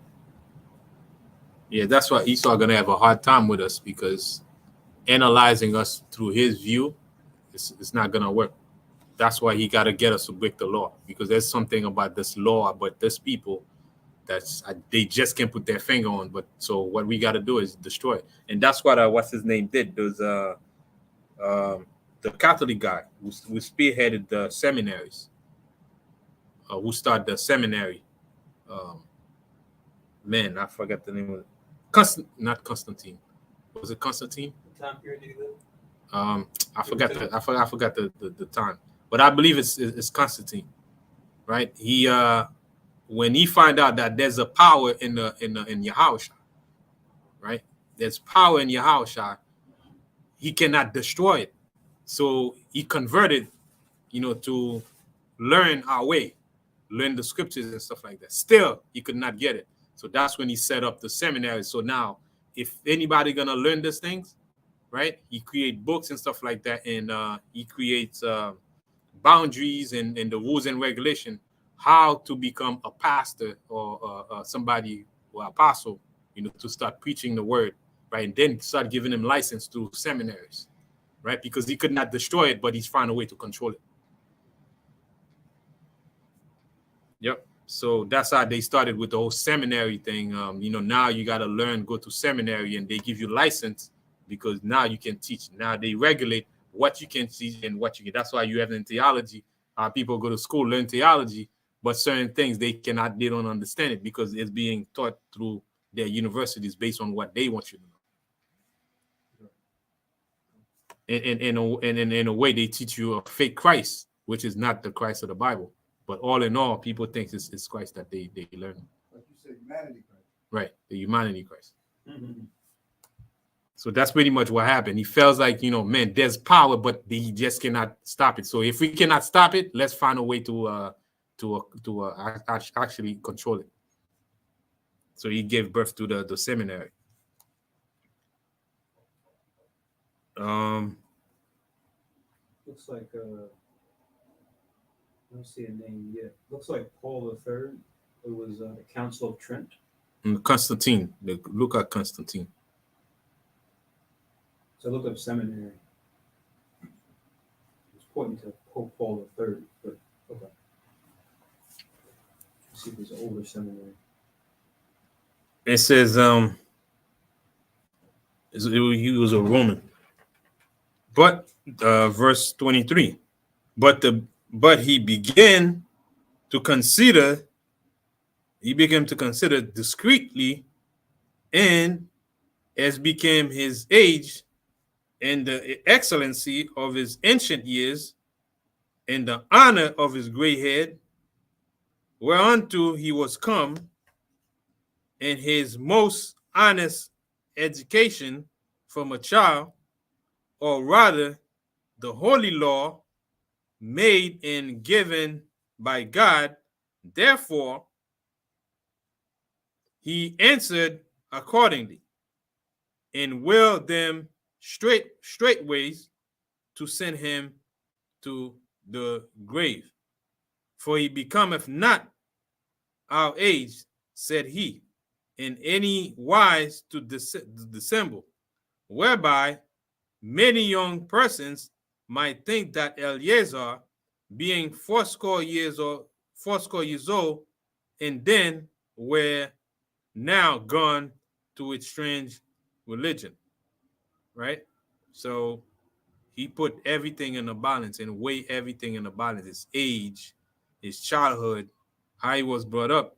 So he pretty much examined himself and realized, nah, I ain't going that route. So I'm gonna put all my experience with everything, but again, not because of his age, but it's because of wisdom. So that even young people may not, get the idea that it's because he had all wisdom and he was old age and he made that decision. But it was because of the Most High's wisdom that he was able to make the decision. So with the Most High's wisdom, also the wisdom come with age, but if it's being put in the hand of the Most High. Otherwise, you could have gray hair, but you're wicked as hell.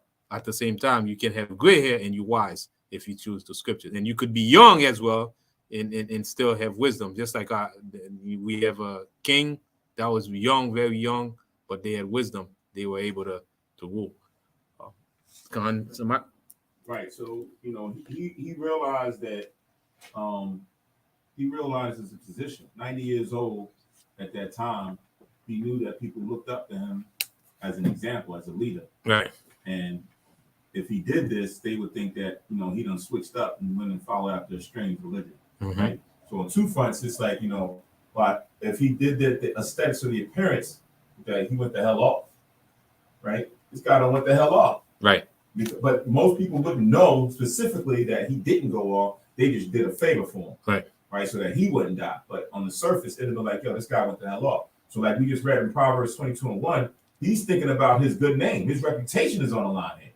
Why would I go and do that? And people are going to start thinking wrong of me. I peep what's going on. And not only are they going to think wrong of me, others may be influenced by me to do the same thing. Right. And that's how we know the marketing system is set up today. Yeah. Right. They'll get someone who is looked on or looked at by the younger generation.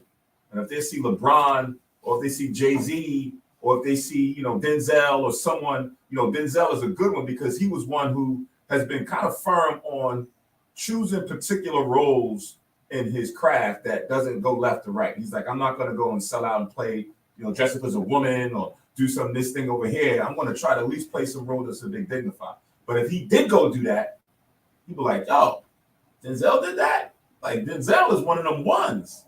And now you start saying, others will say either, no, man, Denzel sold out. I can't believe Denzel sold out, right? You don't want that to happen, or to have other artists that come up after him to do the same thing. Right. And he said this before. He's looking at the others that he don't want to, set a trend where people can follow, just doing all kind of, nonsense in the craft, and especially being a so-called black person that has some kind of dignity by something that you're doing. Right. So Eleazar, in a righteous sense, is thinking the same thing. It's like, right. People think I'm following after some strange customs right now. Right. So he's pretty much being his brother's keeper, right? And that's a tough thing to do, especially in the world of individualism, where you got to look out for yourself. The hell with everybody. I gotta do me. I gotta do me. Forget everybody. So it's about me. I gotta do me. You everybody look for themselves. Look out for themselves. But to take a stance right here is to step out of yourself and know that you also the same as the people, right? That the Most High chosen. So you are one of them, and you gotta look out for them, just like Yahweh shall look out for all of us, right? You didn't have to do it, but he did it for all of us. Think about everything that he went through. He didn't have to go through any of that, but he do it for all of us, even though he didn't do anything, right? So it's the same. It's the same principle that Yahushua left as an example, that we should follow his steps, and that's exactly what he took heed to and do. It's not always easy with the influence of the world. Like you would find artists who don't believe in a product, but yet they advertise it, right? When you ask him, I don't use this stuff, but the majority of people buy it because that's what they selling. They're not selling the product. They selling the people, the person's influence. And that's how sneakers and all the products that people buy, they're not selling you.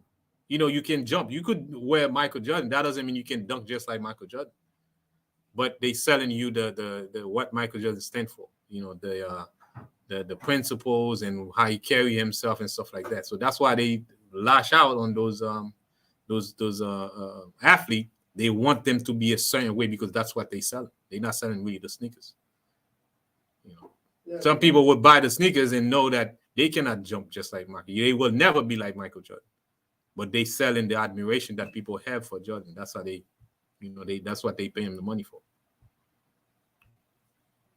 Yeah, it's something to probably take a closer look at too, because I remember over the years it was like a back and forth between him and Nike, and him starting Air Jordan, and him kind of licensing his own name, but then like still trying to double dip, and then like Nike was like, we'll let you do that, but you got to do this when it comes to what your obligation is to us. Kind of we were talking about the other night, like print that I do.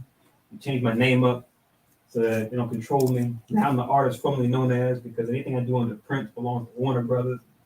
F these guys, I already gave what I wanted, but they wanted. I want to do my own thing now. It's like, so I think there was something going on there too between him and Nike. I just don't. Right. It's like they said they selling you. Right. They selling you a fake person based on their making to show you that the system still works. You can still be like Michael Jordan, maintain your thing and be cool, and then you'll be good. Don't talk, you just pretend, because most of those athletes, they live in a life of pretense. That's not who they really are. And that's what Kyrie, they try to put Kyrie in that same box. They said, nah, man, I'm not, that's not me, because when I'm at home, that's not what we discuss. You can't have me not discussing, something that I, discuss in my household, because that's me. Right. So they want you to show that face and show it all the time, and not even, show any other thing. You just don't show anger, show everything is you never get mad. And if you get mad, you got to do it based on their principles. I got a verse real quick for the friendship thing, verse 22. Just kind of going into the whole principle of it. When you deal with certain folks, you don't want to come off as abrasive, which kind of doesn't deal with the whole Kyrie thing too. Mm-hmm. I don't come off as abrasive to my Jewish family and friends, right? That, you know, my folks married into, or that I married into. This is Proverbs 18:24. Proverbs 18:24 says, "A man that has friends must show himself friendly." It says, "And there is a friend that sticketh closer than a brother." I'm more so honing in on the first precept. Mm-hmm. And what was that again? Proverbs 18:24. It's like, you know, those folks that you said that you deal with based on interest. Yeah, I thought everything was cool. I wasn't saying all this stuff about us. Like, what's going on? Right. I thought, you know, I thought we were in league. Right. So you have to, just like you said, unless you have the principles to stay on the Most High, in the end, it's easy to get trapped by a verse like this. Right. And another aspect of this verse is also, some might say, man, they wicked anyway. Look how they don't even stand up for themselves. Yeah, because they lost, right? That doesn't take away the fact that they still your brother. Granted, you still got to watch out yourself so that they don't make you fall, but they still your brother regardless. And that you can never take that away, right? So that's how this whole thing go. Like sometimes you got to watch yourself even around your own people, right? So they don't cause you no harm because of their circumstance and their situation. But that doesn't take away the fact that they still your brother. That don't take away the fact that they still your brother. You just hope that, you know, the Most High have chosen them, they wake up one day. So that's how far this thing go, you know. If you 2/3, can't wait to put y'all to death. Right. 2/3 go into captivity. Right. I'm gonna kill you 2/3. Right. The thing is that you can never take away that's your brothers and that's your sisters. No matter how much they act, you condemn what they do, right? You want them to wake up, but you can never, move away. They're your brothers and your sisters. Calling them out their name. F these niggas. It's like, yo, brother, relax. They say you don't get to choose your family, right? You don't get to choose your siblings. All right, so verse 24. Verse 24 says, "For it becometh not our age," said he, "in any wise to dissemble, whereby many young persons might think that Eleazar, being 80 years old, and 10, were now gone to a strange religion." Verse 25. "And so they through my hypocrisy and desire to live a little time, in a moment, trying to live it up for a bit, for a little time, I'm living it up now, right? A desire to live for a moment longer, should be deceived by me, and I get again to mine old age and make it abominable." So it's pretty much, everything that you have worked for all your life is just, you become an abominable, right? By just a simple act. It's like you throw it all away, at the last minute. And you cause other people, right, who want to live it up, just like them. He said, so by him eating the service, yeah, man, I got to do me. I got to live it up. You got to go hard, got to go hard. No whole bars. You got to do what you got to do. See, Eleazar did what he had to do, You see, even him, he did it. So I'm looking after him. Ain't nothing going to happen to me. Right. And verse 26. For though for the present time I should be delivered from punishment of men, yet should I not escape the hand of the Almighty, neither alive nor dead. Just imagine that, right? Neither alive nor dead. So there's no escape. There's no hiding from the Most High, right? Whether you're alive or dead, you're gonna get punished in the resurrection, right? You're gonna get judged regardless of, like with men, they said one life to live. You live and you die. Have you ever seen a dead man comes back, man? Just live it up. One life to live. So after you die, everything is all over. Right here, it tells you, no, it's go further than that.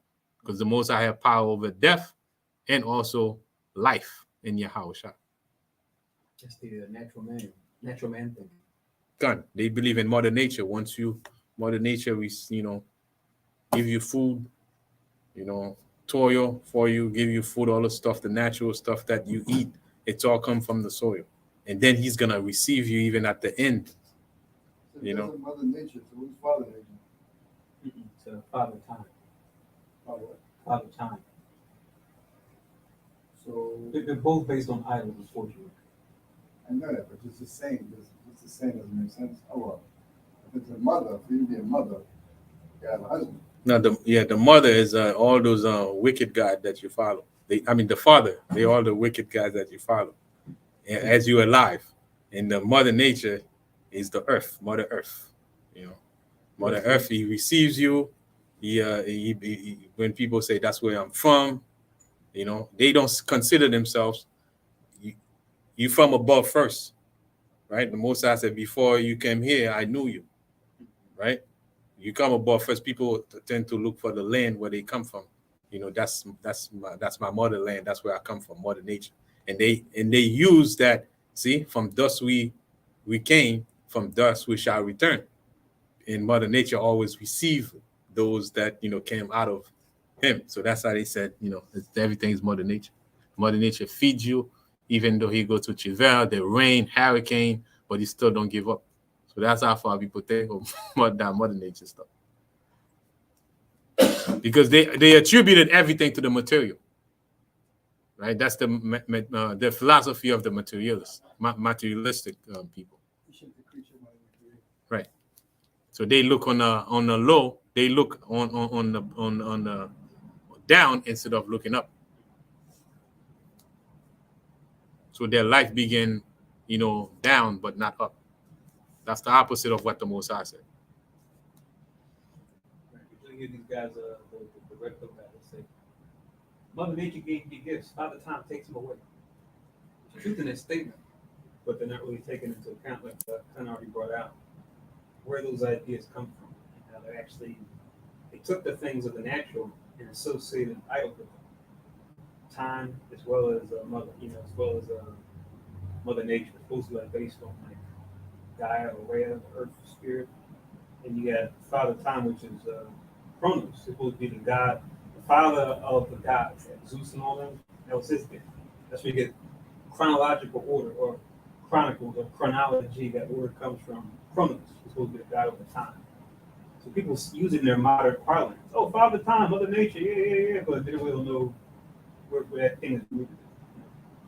We can explain it as Khan already did. We use it from a scriptural standpoint. And go, here's the glory that nature has, right? And here's the glory that the spirit has. God. One not to be set over the other. And I think it's Isaiah 6, 45 and 6, right? Where it says, I kill and I make alive, I wound, neither can any deliver out of my hand, right?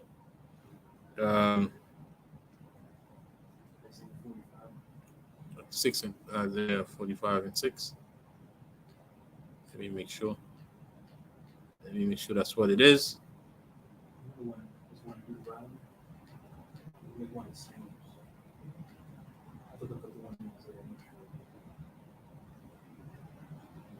This one in Isaiah is that from the light and create darkness. Mm-hmm. I'm not sure that's what you're talking.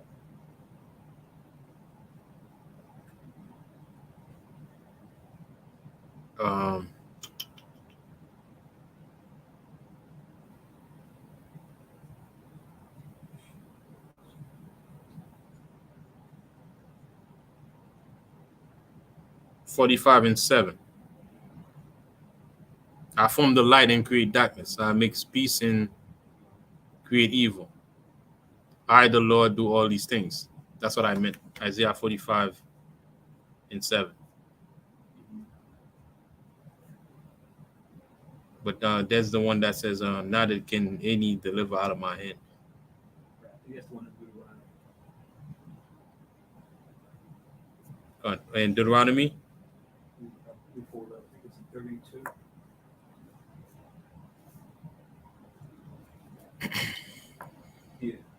Deuteronomy 32 and 39. Deuteronomy 32 and 39. All right, so let's finish up this. Verse 25. Verse 26. For the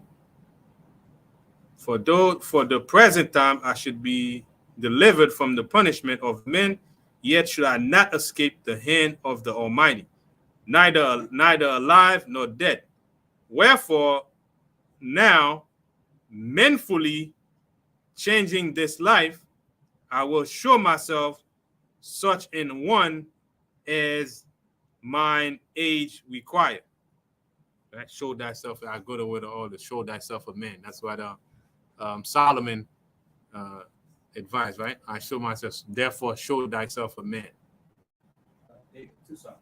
Yeah, David to Solomon. I go my way all the world, right? Therefore, show thyself a man.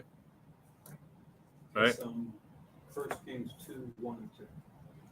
That's 1 Kings 2, 1 and 2. And to show thyself a man is to be able to stand on your principles when the time comes to be tested. Right? When the time to be tested to that level, hold fast your principles. That's how you show thyself a man. Right? In the world, that's not how you show yourself a man. Be able to have so many women. Right, that's how you show yourself a man. You're the man, yo. Okay, yo, look at he got Shorty right there. He's the man. Is that your Shorty right there? Yeah, yeah, you're the man, yo. Keep doing it. Keep doing it. Yeah, so that's how a man is. Yeah, that's how the man is being offered, is being presented. You know, by showing forth what you have, what you possess. You know, that's pretty much what being a man is about. But the scripture said to show thyself a man is to hold on to his godly principles, right? Because those godly principles will be tested at time. And then you withstand the wile of the devil by put on the whole armor of God, right? Then, you know, you show yourself a man. At the time when you being tested, you're not going to see the Most High in front of you.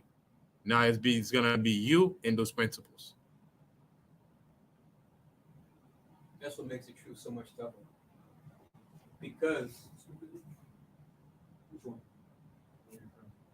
Oh, 1 Kings 2, 1 down to, you actually go down to 3. But yeah, that's what makes the truth so much tougher, because in the world, you got your parents, right? Mm-hmm. They bang on your door, right? Wake up! You get your teachers. Wake up, answer the question. Do this, do that. You got gym teachers, right? Do some laps. You join the military. You get the drill sergeant in your face. Right. On the Most High, it's all on you. Right. And what's good about this is that doesn't mean you're gonna pass all the tests every time.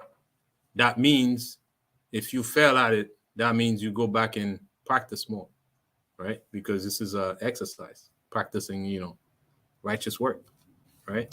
That doesn't mean you should, oh man, I can never do this thing. It's hard and there's law and things like that. I can do it. Every time you fail, it's a good way to look at it that we're not there yet. You still got more practice to do. It's like an athlete will not quit, right? Playing basketball just because he didn't score good on one night. What they go is just go back to practice and try to perfect your game, right? You may never get it perfect, but the key is keep trying.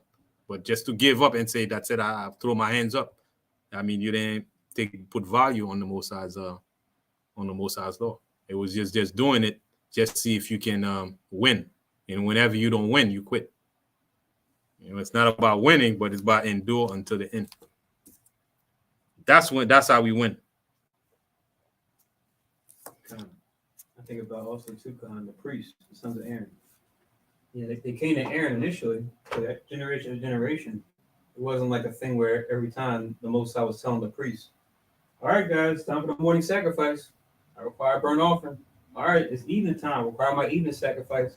Sabbath comes in. Oh, you know what I require on my Sabbath? Like he set it up at one point. And every year, you know, he might talk to whoever the high priest was when we do the Day of Atonement. Outside of that, it was like the priest had to be on clockwork. Like, we don't need the Most High in our ear every minute. We know to do this. Right. Like clockwork. It's the morning. We got to do the morning sacrifice. We got to do the evening sacrifice. We got to do the Sabbath day sacrifice, the new moon sacrifice, because it's that time to do it. Right. We got to keep that thing. Just that alone teaches, you know. Right. And that's embedded in the sacrifice in every aspect of the law itself. Right. The sacrifice included in everything else. And just so that, life period, the way we live is pretty much the law. Everything we do, the law. The Sabbath is the law. The sacrifice was, what we do. Even go to work, providing, that's the law, right? Take care of our body, that's the law. Dietary, that's the law, right? Everything that we turn around is pretty much the law. There's no escaping it. And every time we're not good at something, consult to the law and see how we can fix it, because it's there. There's principles. Everything is there. Because usually people think the law is just you come to church and you pray. I'm keeping the law. I pray. I went to church today. I pray. Hallelujah.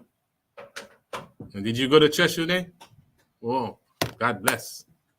And then you go back and doing all the wicked stuff, not care about, keeping the law and things that you do on an everyday basis. And then we think, that that's not what, because we've been taught wrong, right, by Christianity. Because we're supposed to be a walking law, walking example. And that's how we're going to be when we in it's like pretty much every time you see an Israelite walking, that's the government, that's the kingdom walking. It's a kingdom walking right there. Hey, yeah, man of the kingdom. That's why one person shall hold, shall want to come teach me the laws of your God. Because every time you see a man, an Israelite man, that's the kingdom right there. That's the kingdom of the Most High right there. That's Yahushua right there. Talking about the verse says 10 men should take hold of all languages. Yeah. Shall cast the hem of him that is a Jew. Right. We'll go with you. We heard God with you. Right. So that's the whole process of the kingdom of the Most High is within you. Like it's like a dream, right? Because of how far we deviate from that. We cannot even imagine that happening, but that's the way it's gonna be.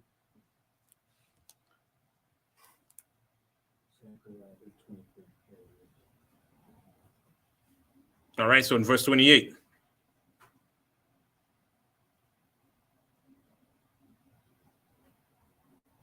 And he says, verse 28, and leave notable example to such as be young. Right? It says, let me read 27. He says, wherefore now mainfully changing this life, I will show myself such in one as mine age required. Because in reality, age is supposed to bring wisdom. But in actuality, that's not what it is right now in the world. Right? Age is supposed to require wisdom. With all the experience and things that you acquire, you have an edge, right, over somebody who's first born. But because we deviate from the law, it's almost like as we grow old, we're losing wisdom. Right? Sometimes some people make bad decisions in their old age when it's supposed to be the other way around. And the man, years are right there, said, nah, that's not gonna happen. I'm gonna adhere to multitude of age should show wisdom. So that's what he displayed. And leave a notable example to such as has be young to die willingly and courageously for the honorable and holy law. So he's going to be leaving an example. Even those who are young can see that they can make the choice to live honorable in following our custom. Because the law is pretty much our custom, our culture, right? It should be our custom, our culture. It should be in us to practice, right? And when he had said these words, immediately he went to the torment, right? So immediately he pretty much, gave off himself for to die. For to go to the torment. They that led him changing the goodwill, they bear him a little before into hatred, because the foresaid speeches proceedeth as they taught from a desperate mind. Because the thing is, the interest changed. Because it wasn't love, it wasn't really friendship. It was a friendship attached with strange benefits. So I'm your friend as long as you do the things that I want you to do. As soon as you don't do it, we no longer friends.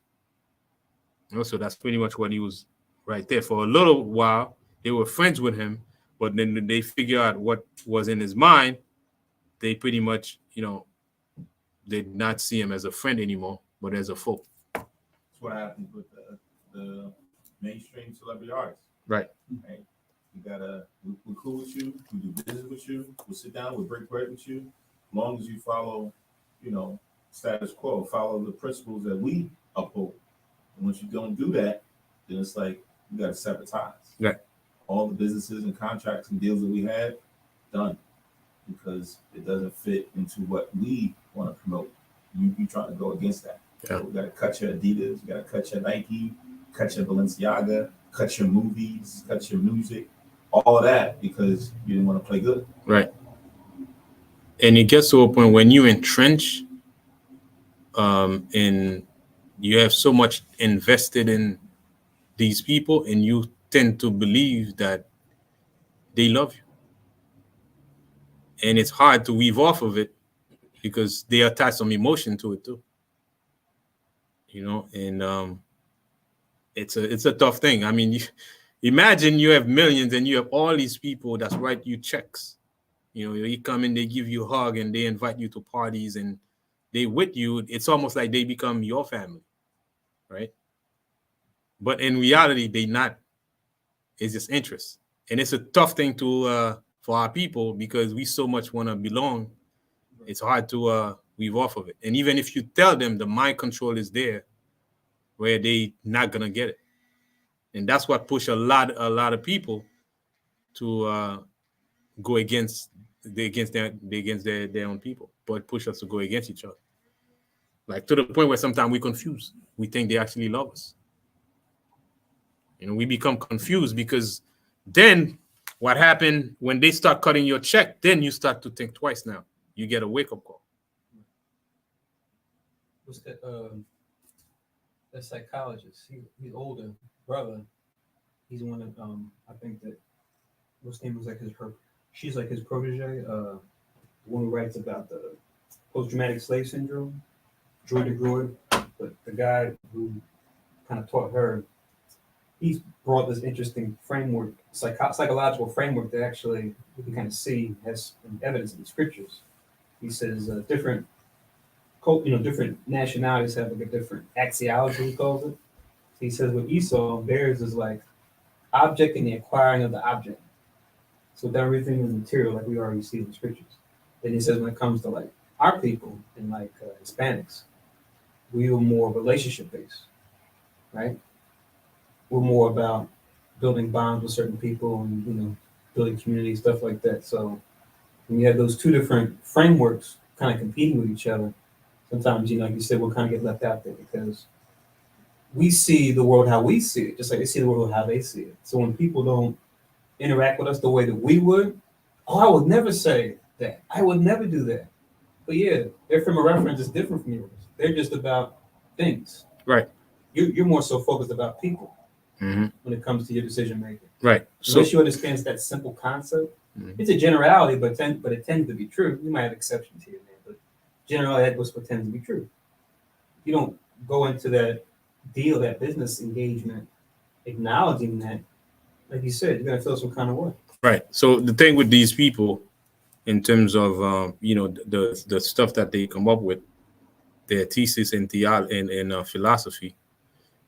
You can easily bring a counter argument because when you look at the whole axiom, it's like a principle that governs people's behavior, right?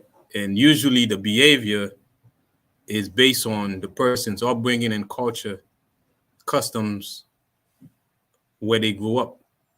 They kind of like equate that customs to their principle. But take that person to a different environment at a young age, they would have a different, way of looking at things, to the point where the culture now become their principle, right? They are slaves to that culture for a time being. So when we come to the scriptures in another way, we tie in to our principle. That's a fundamental principle that we get. We pretty much should adapt, right? This is our mentality. This is our way of life, and that's the law of the Most High. You could kind of say this is our axiology, right? But it's not based on man established culture, because men establish culture, men minds establish culture, right? So when you look at culture per se, it's not so much the culture, it's not so much the person, it's the culture where the person brings up. And that's pretty much what the whole axiology philosophy is. That's pretty much their main point of reference, is how they brought up their community, where they grew up. And so the same person, take him to a different environment, they might have a different axiology, right? And that's where the philosophy falls short, right? Because, like you said, they'll go into true things about them, right? But then they'll put the nurture above the nature, right? The scriptures give us the nurture and the nature, right? The nature first that actually, and sometimes even dictates the nurture. Right. Like Esau, just because he grew up in harsh environments, that's what they'll say. Because he grew up in the mountains, and, harsher environments. That's why he's more material focused. Mm-hmm. But we know before he was even made, Esau's going to be that way. He just so happened the Most High put him in that environment to suit his nature that he already gave him. Right. Yeah. So that's what's good about the Most High. He just gives you something that's from above. Is not from below, right? Men create culture, they create, different civilization, but at the end, the Most High, with the children of Israel, He give us our principle to stand on, which is step aside. This is step aside from anything that mankind can come up with in terms of philosophy, because that's what they do. They try to, with them trying to put the Most High aside. They would come up with all types of theories and theories, philosophies, just to define the existence of men, right? So to define the existence, like the guy at camp, right? Existentialism. That's pretty much, Existentialism. Yeah, existentialism. It's like trying to find their existence to through things that's out there. Right, we define themselves, and that's where they have what they call a ontology. Right, ontology is a study of existence. If things exist or not, and how we determine that things exist. Right, and how do we classify existence? Right, is the Most High exists? So those are all these things that those guys they bang in their head, try to figure out, and they cannot find it because their method of how they go about it, they deny the Most High to begin with. And that's Esau. We can go and show them. Look, we got a prophecy right here that's showing past and present events. So there's all the ontology that you need. Yep. And you and I would believe it, but to them they would tell you, "Where's your proof? How do we prove it?" And don't pull this right here, because we need proof to show that it exists. And so they go back and forth. One come up with an idea. The other one come and debunk it, and they keep, going forward, going in a circle, and they can never figure it out. So that's the curse that Esau has, because, he doesn't know the Most High. But not to go too long, we're about to finish up. And he gets jammed up because the things that they want to refute the Bible on, right? Like you said, don't go to this. So we're going to go to another man that has his own records. It might be a lab notebook. Right. With like data of experiments, right? Right. Things that took place chronologically, chronicling different experiments and the results throughout, stuff like that. Aren't you just pretty much creating a Bible yourself? How can we trust that? Right. They said they created based on experience and tangible proof.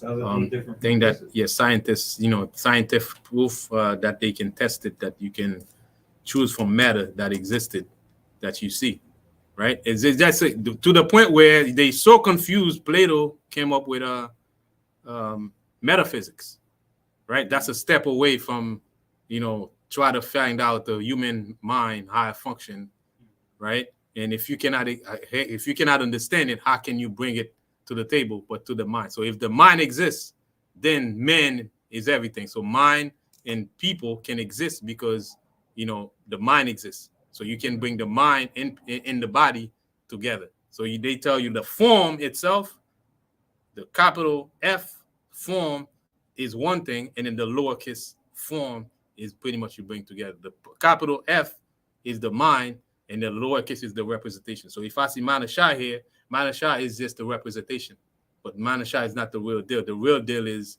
the mind behind Manashah. That's who Manashah is. So that's how they get away from Yahushua. So if God exists, since you can think that God exists, you create God in your mind. So that's how you can say God exists. So God can be anything as long as you can make it up in your head. So these people, they got all sorts of wickedness, and you got people go in and get degrees in university and become thinkers, school of thought, study, all these guys, but we don't have to do all that stuff. And the further along they go, the worse they get. Yeah. Because it was before existential, it was essentialism, where they acknowledged that you had an essence before you came into it, which was the whole nature before nurture. But then with the existentialism, they thought extra hard about it over the years and said, no, maybe we don't have an essence. Maybe we actually give rise to our own essence, which is kind of what we're talking about. Right.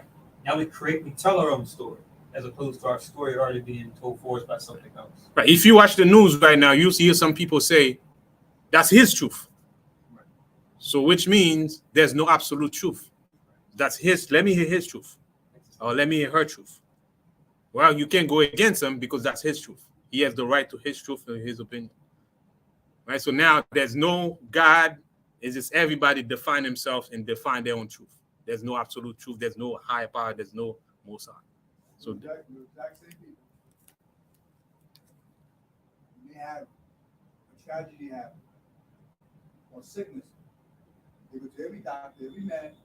They can't find a solution. What it turns to? Oh, God, help me. I mean, I laugh at that. Okay. No? The scripture says, in the day of affliction, they're sick of no, with us. Yeah, even us would do this. Right. Some of us do the same thing. Right. Right. Right.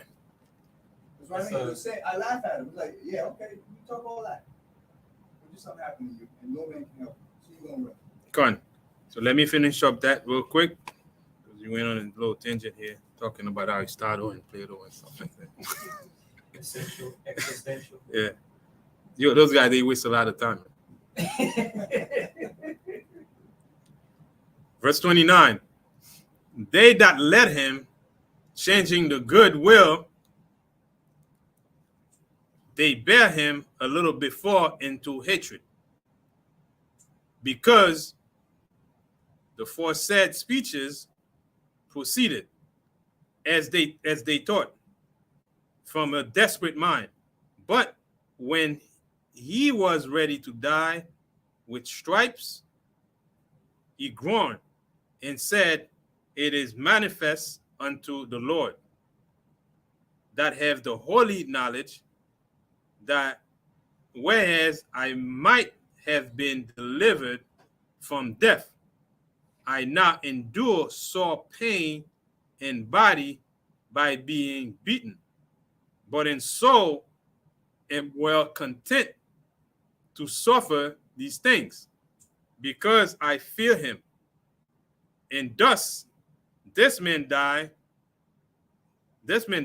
leaving his death for an example of a noble courage and a memorial of virtue, not only unto young men, but unto all his nation. Right? The thing written aforetime was written for our learning. We through patience and comfort of the Spirit might have hope. And when we read this right here, everything I can do all things through Yahushua who strengtheneth me, right? So needless to say more on that. So he made a good representation of what Yahushua said, follow his steps. Yahushua died for us, and he died for the principles. So this is it. Right? So that was 2nd Maccabees chapter 5 in verse 6. And in conclusion to this those 2 chapters, we got more to read, 7, right, all the way to 15, right? The story continue, but this is just a story about fighting for our independence and Hellenization from the heathen to keep our God-given right to live as Israelite, as his people, right? So that's the pretty much what we're reading here. That's the history. And you can see this is more like historical, what's happening in different empires and kingdoms and rulerships and living amongst the nations. So this is true stories, right, that are documented in the Mosai's book for us to use as an example. All right. So for those who think that this is the first time we had a so-called Black Revolution, and that's pretty much what was happening here against the heathen. All right, so with that, we're gonna say read for next Sabbath. What was it? What was it in 2 Samuel 2, 1 and 2. 2 Samuel 1 and 2 is the next Sabbath reading. You can read ahead so you can get up to speed when we do the service. 2 Samuel 2 and 3, right? 1 and 2. 2 Samuel 1 and 2.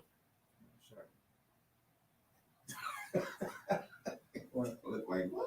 I said, you got next week. Oh. I didn't even hear that. Second time. It's practice, man. Practice, and ask the Most High for help. You get it. All right, so we're gonna stay tuned for the closing prayer. All right, so enjoy the rest of the Sabbath, and stay tuned for classes on Tuesdays and Fridays from 7 to 10 on each of those days, and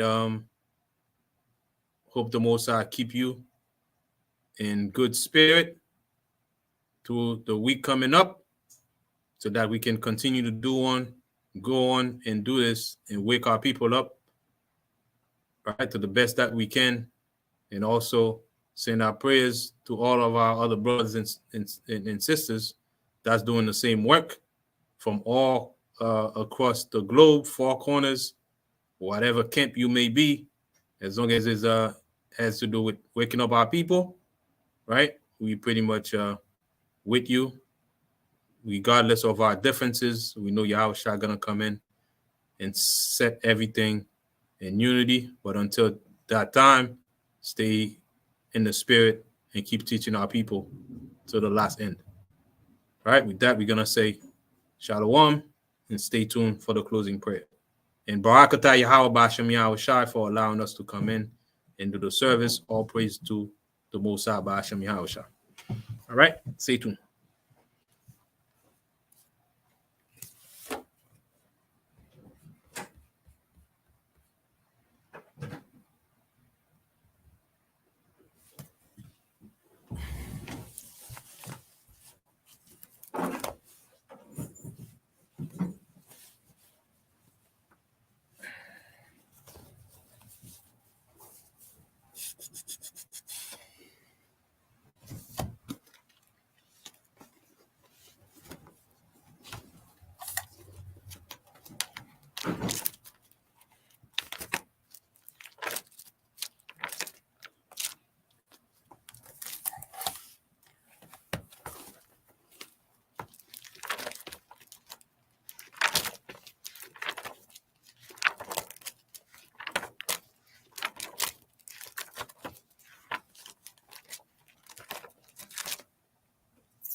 Barakata Yahweh, Ba'ashem Yahushua, Ashura, Natananawa, Pa Yagapan, Tuara Amun, La Yahweh, Ba'ashem Yahushua, At Yasha Allah. English translation. Blessed are you, Yahweh, in the name of Yahushua, that gives to us the fruit of the vine. Thank you, so be it, to Yahweh, in the name of Yahushua, with Israel.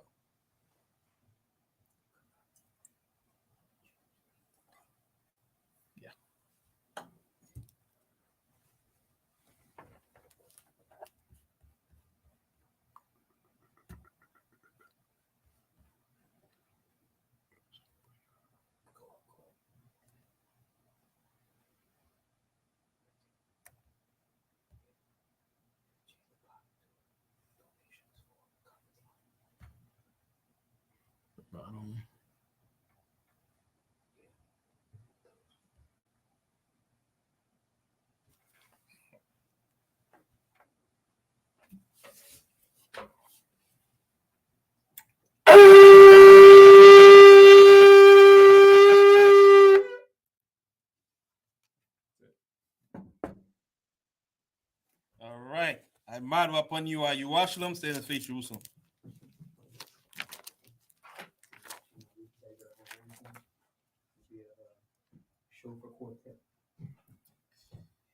Ending prayer.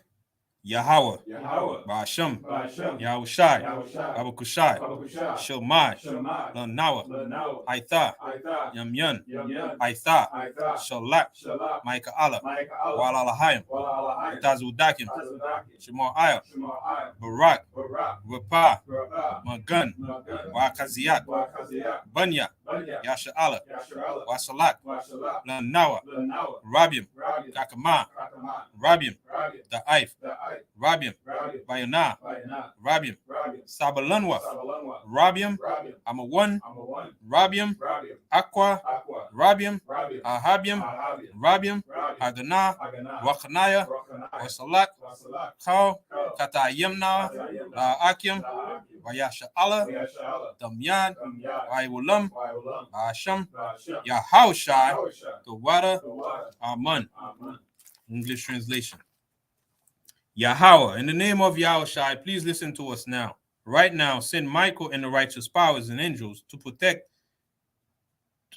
righteous and angels to watch over, bless, heal, protect, and make strong the children of Israel, and send to us much wisdom, much knowledge, much understanding, much patience, much faith, much brotherhood, much love, much spiritual protection, and forgive us all our sins for the brothers and sisters in Israel, always and forever. In the name of Yahushua, thank you, so be it.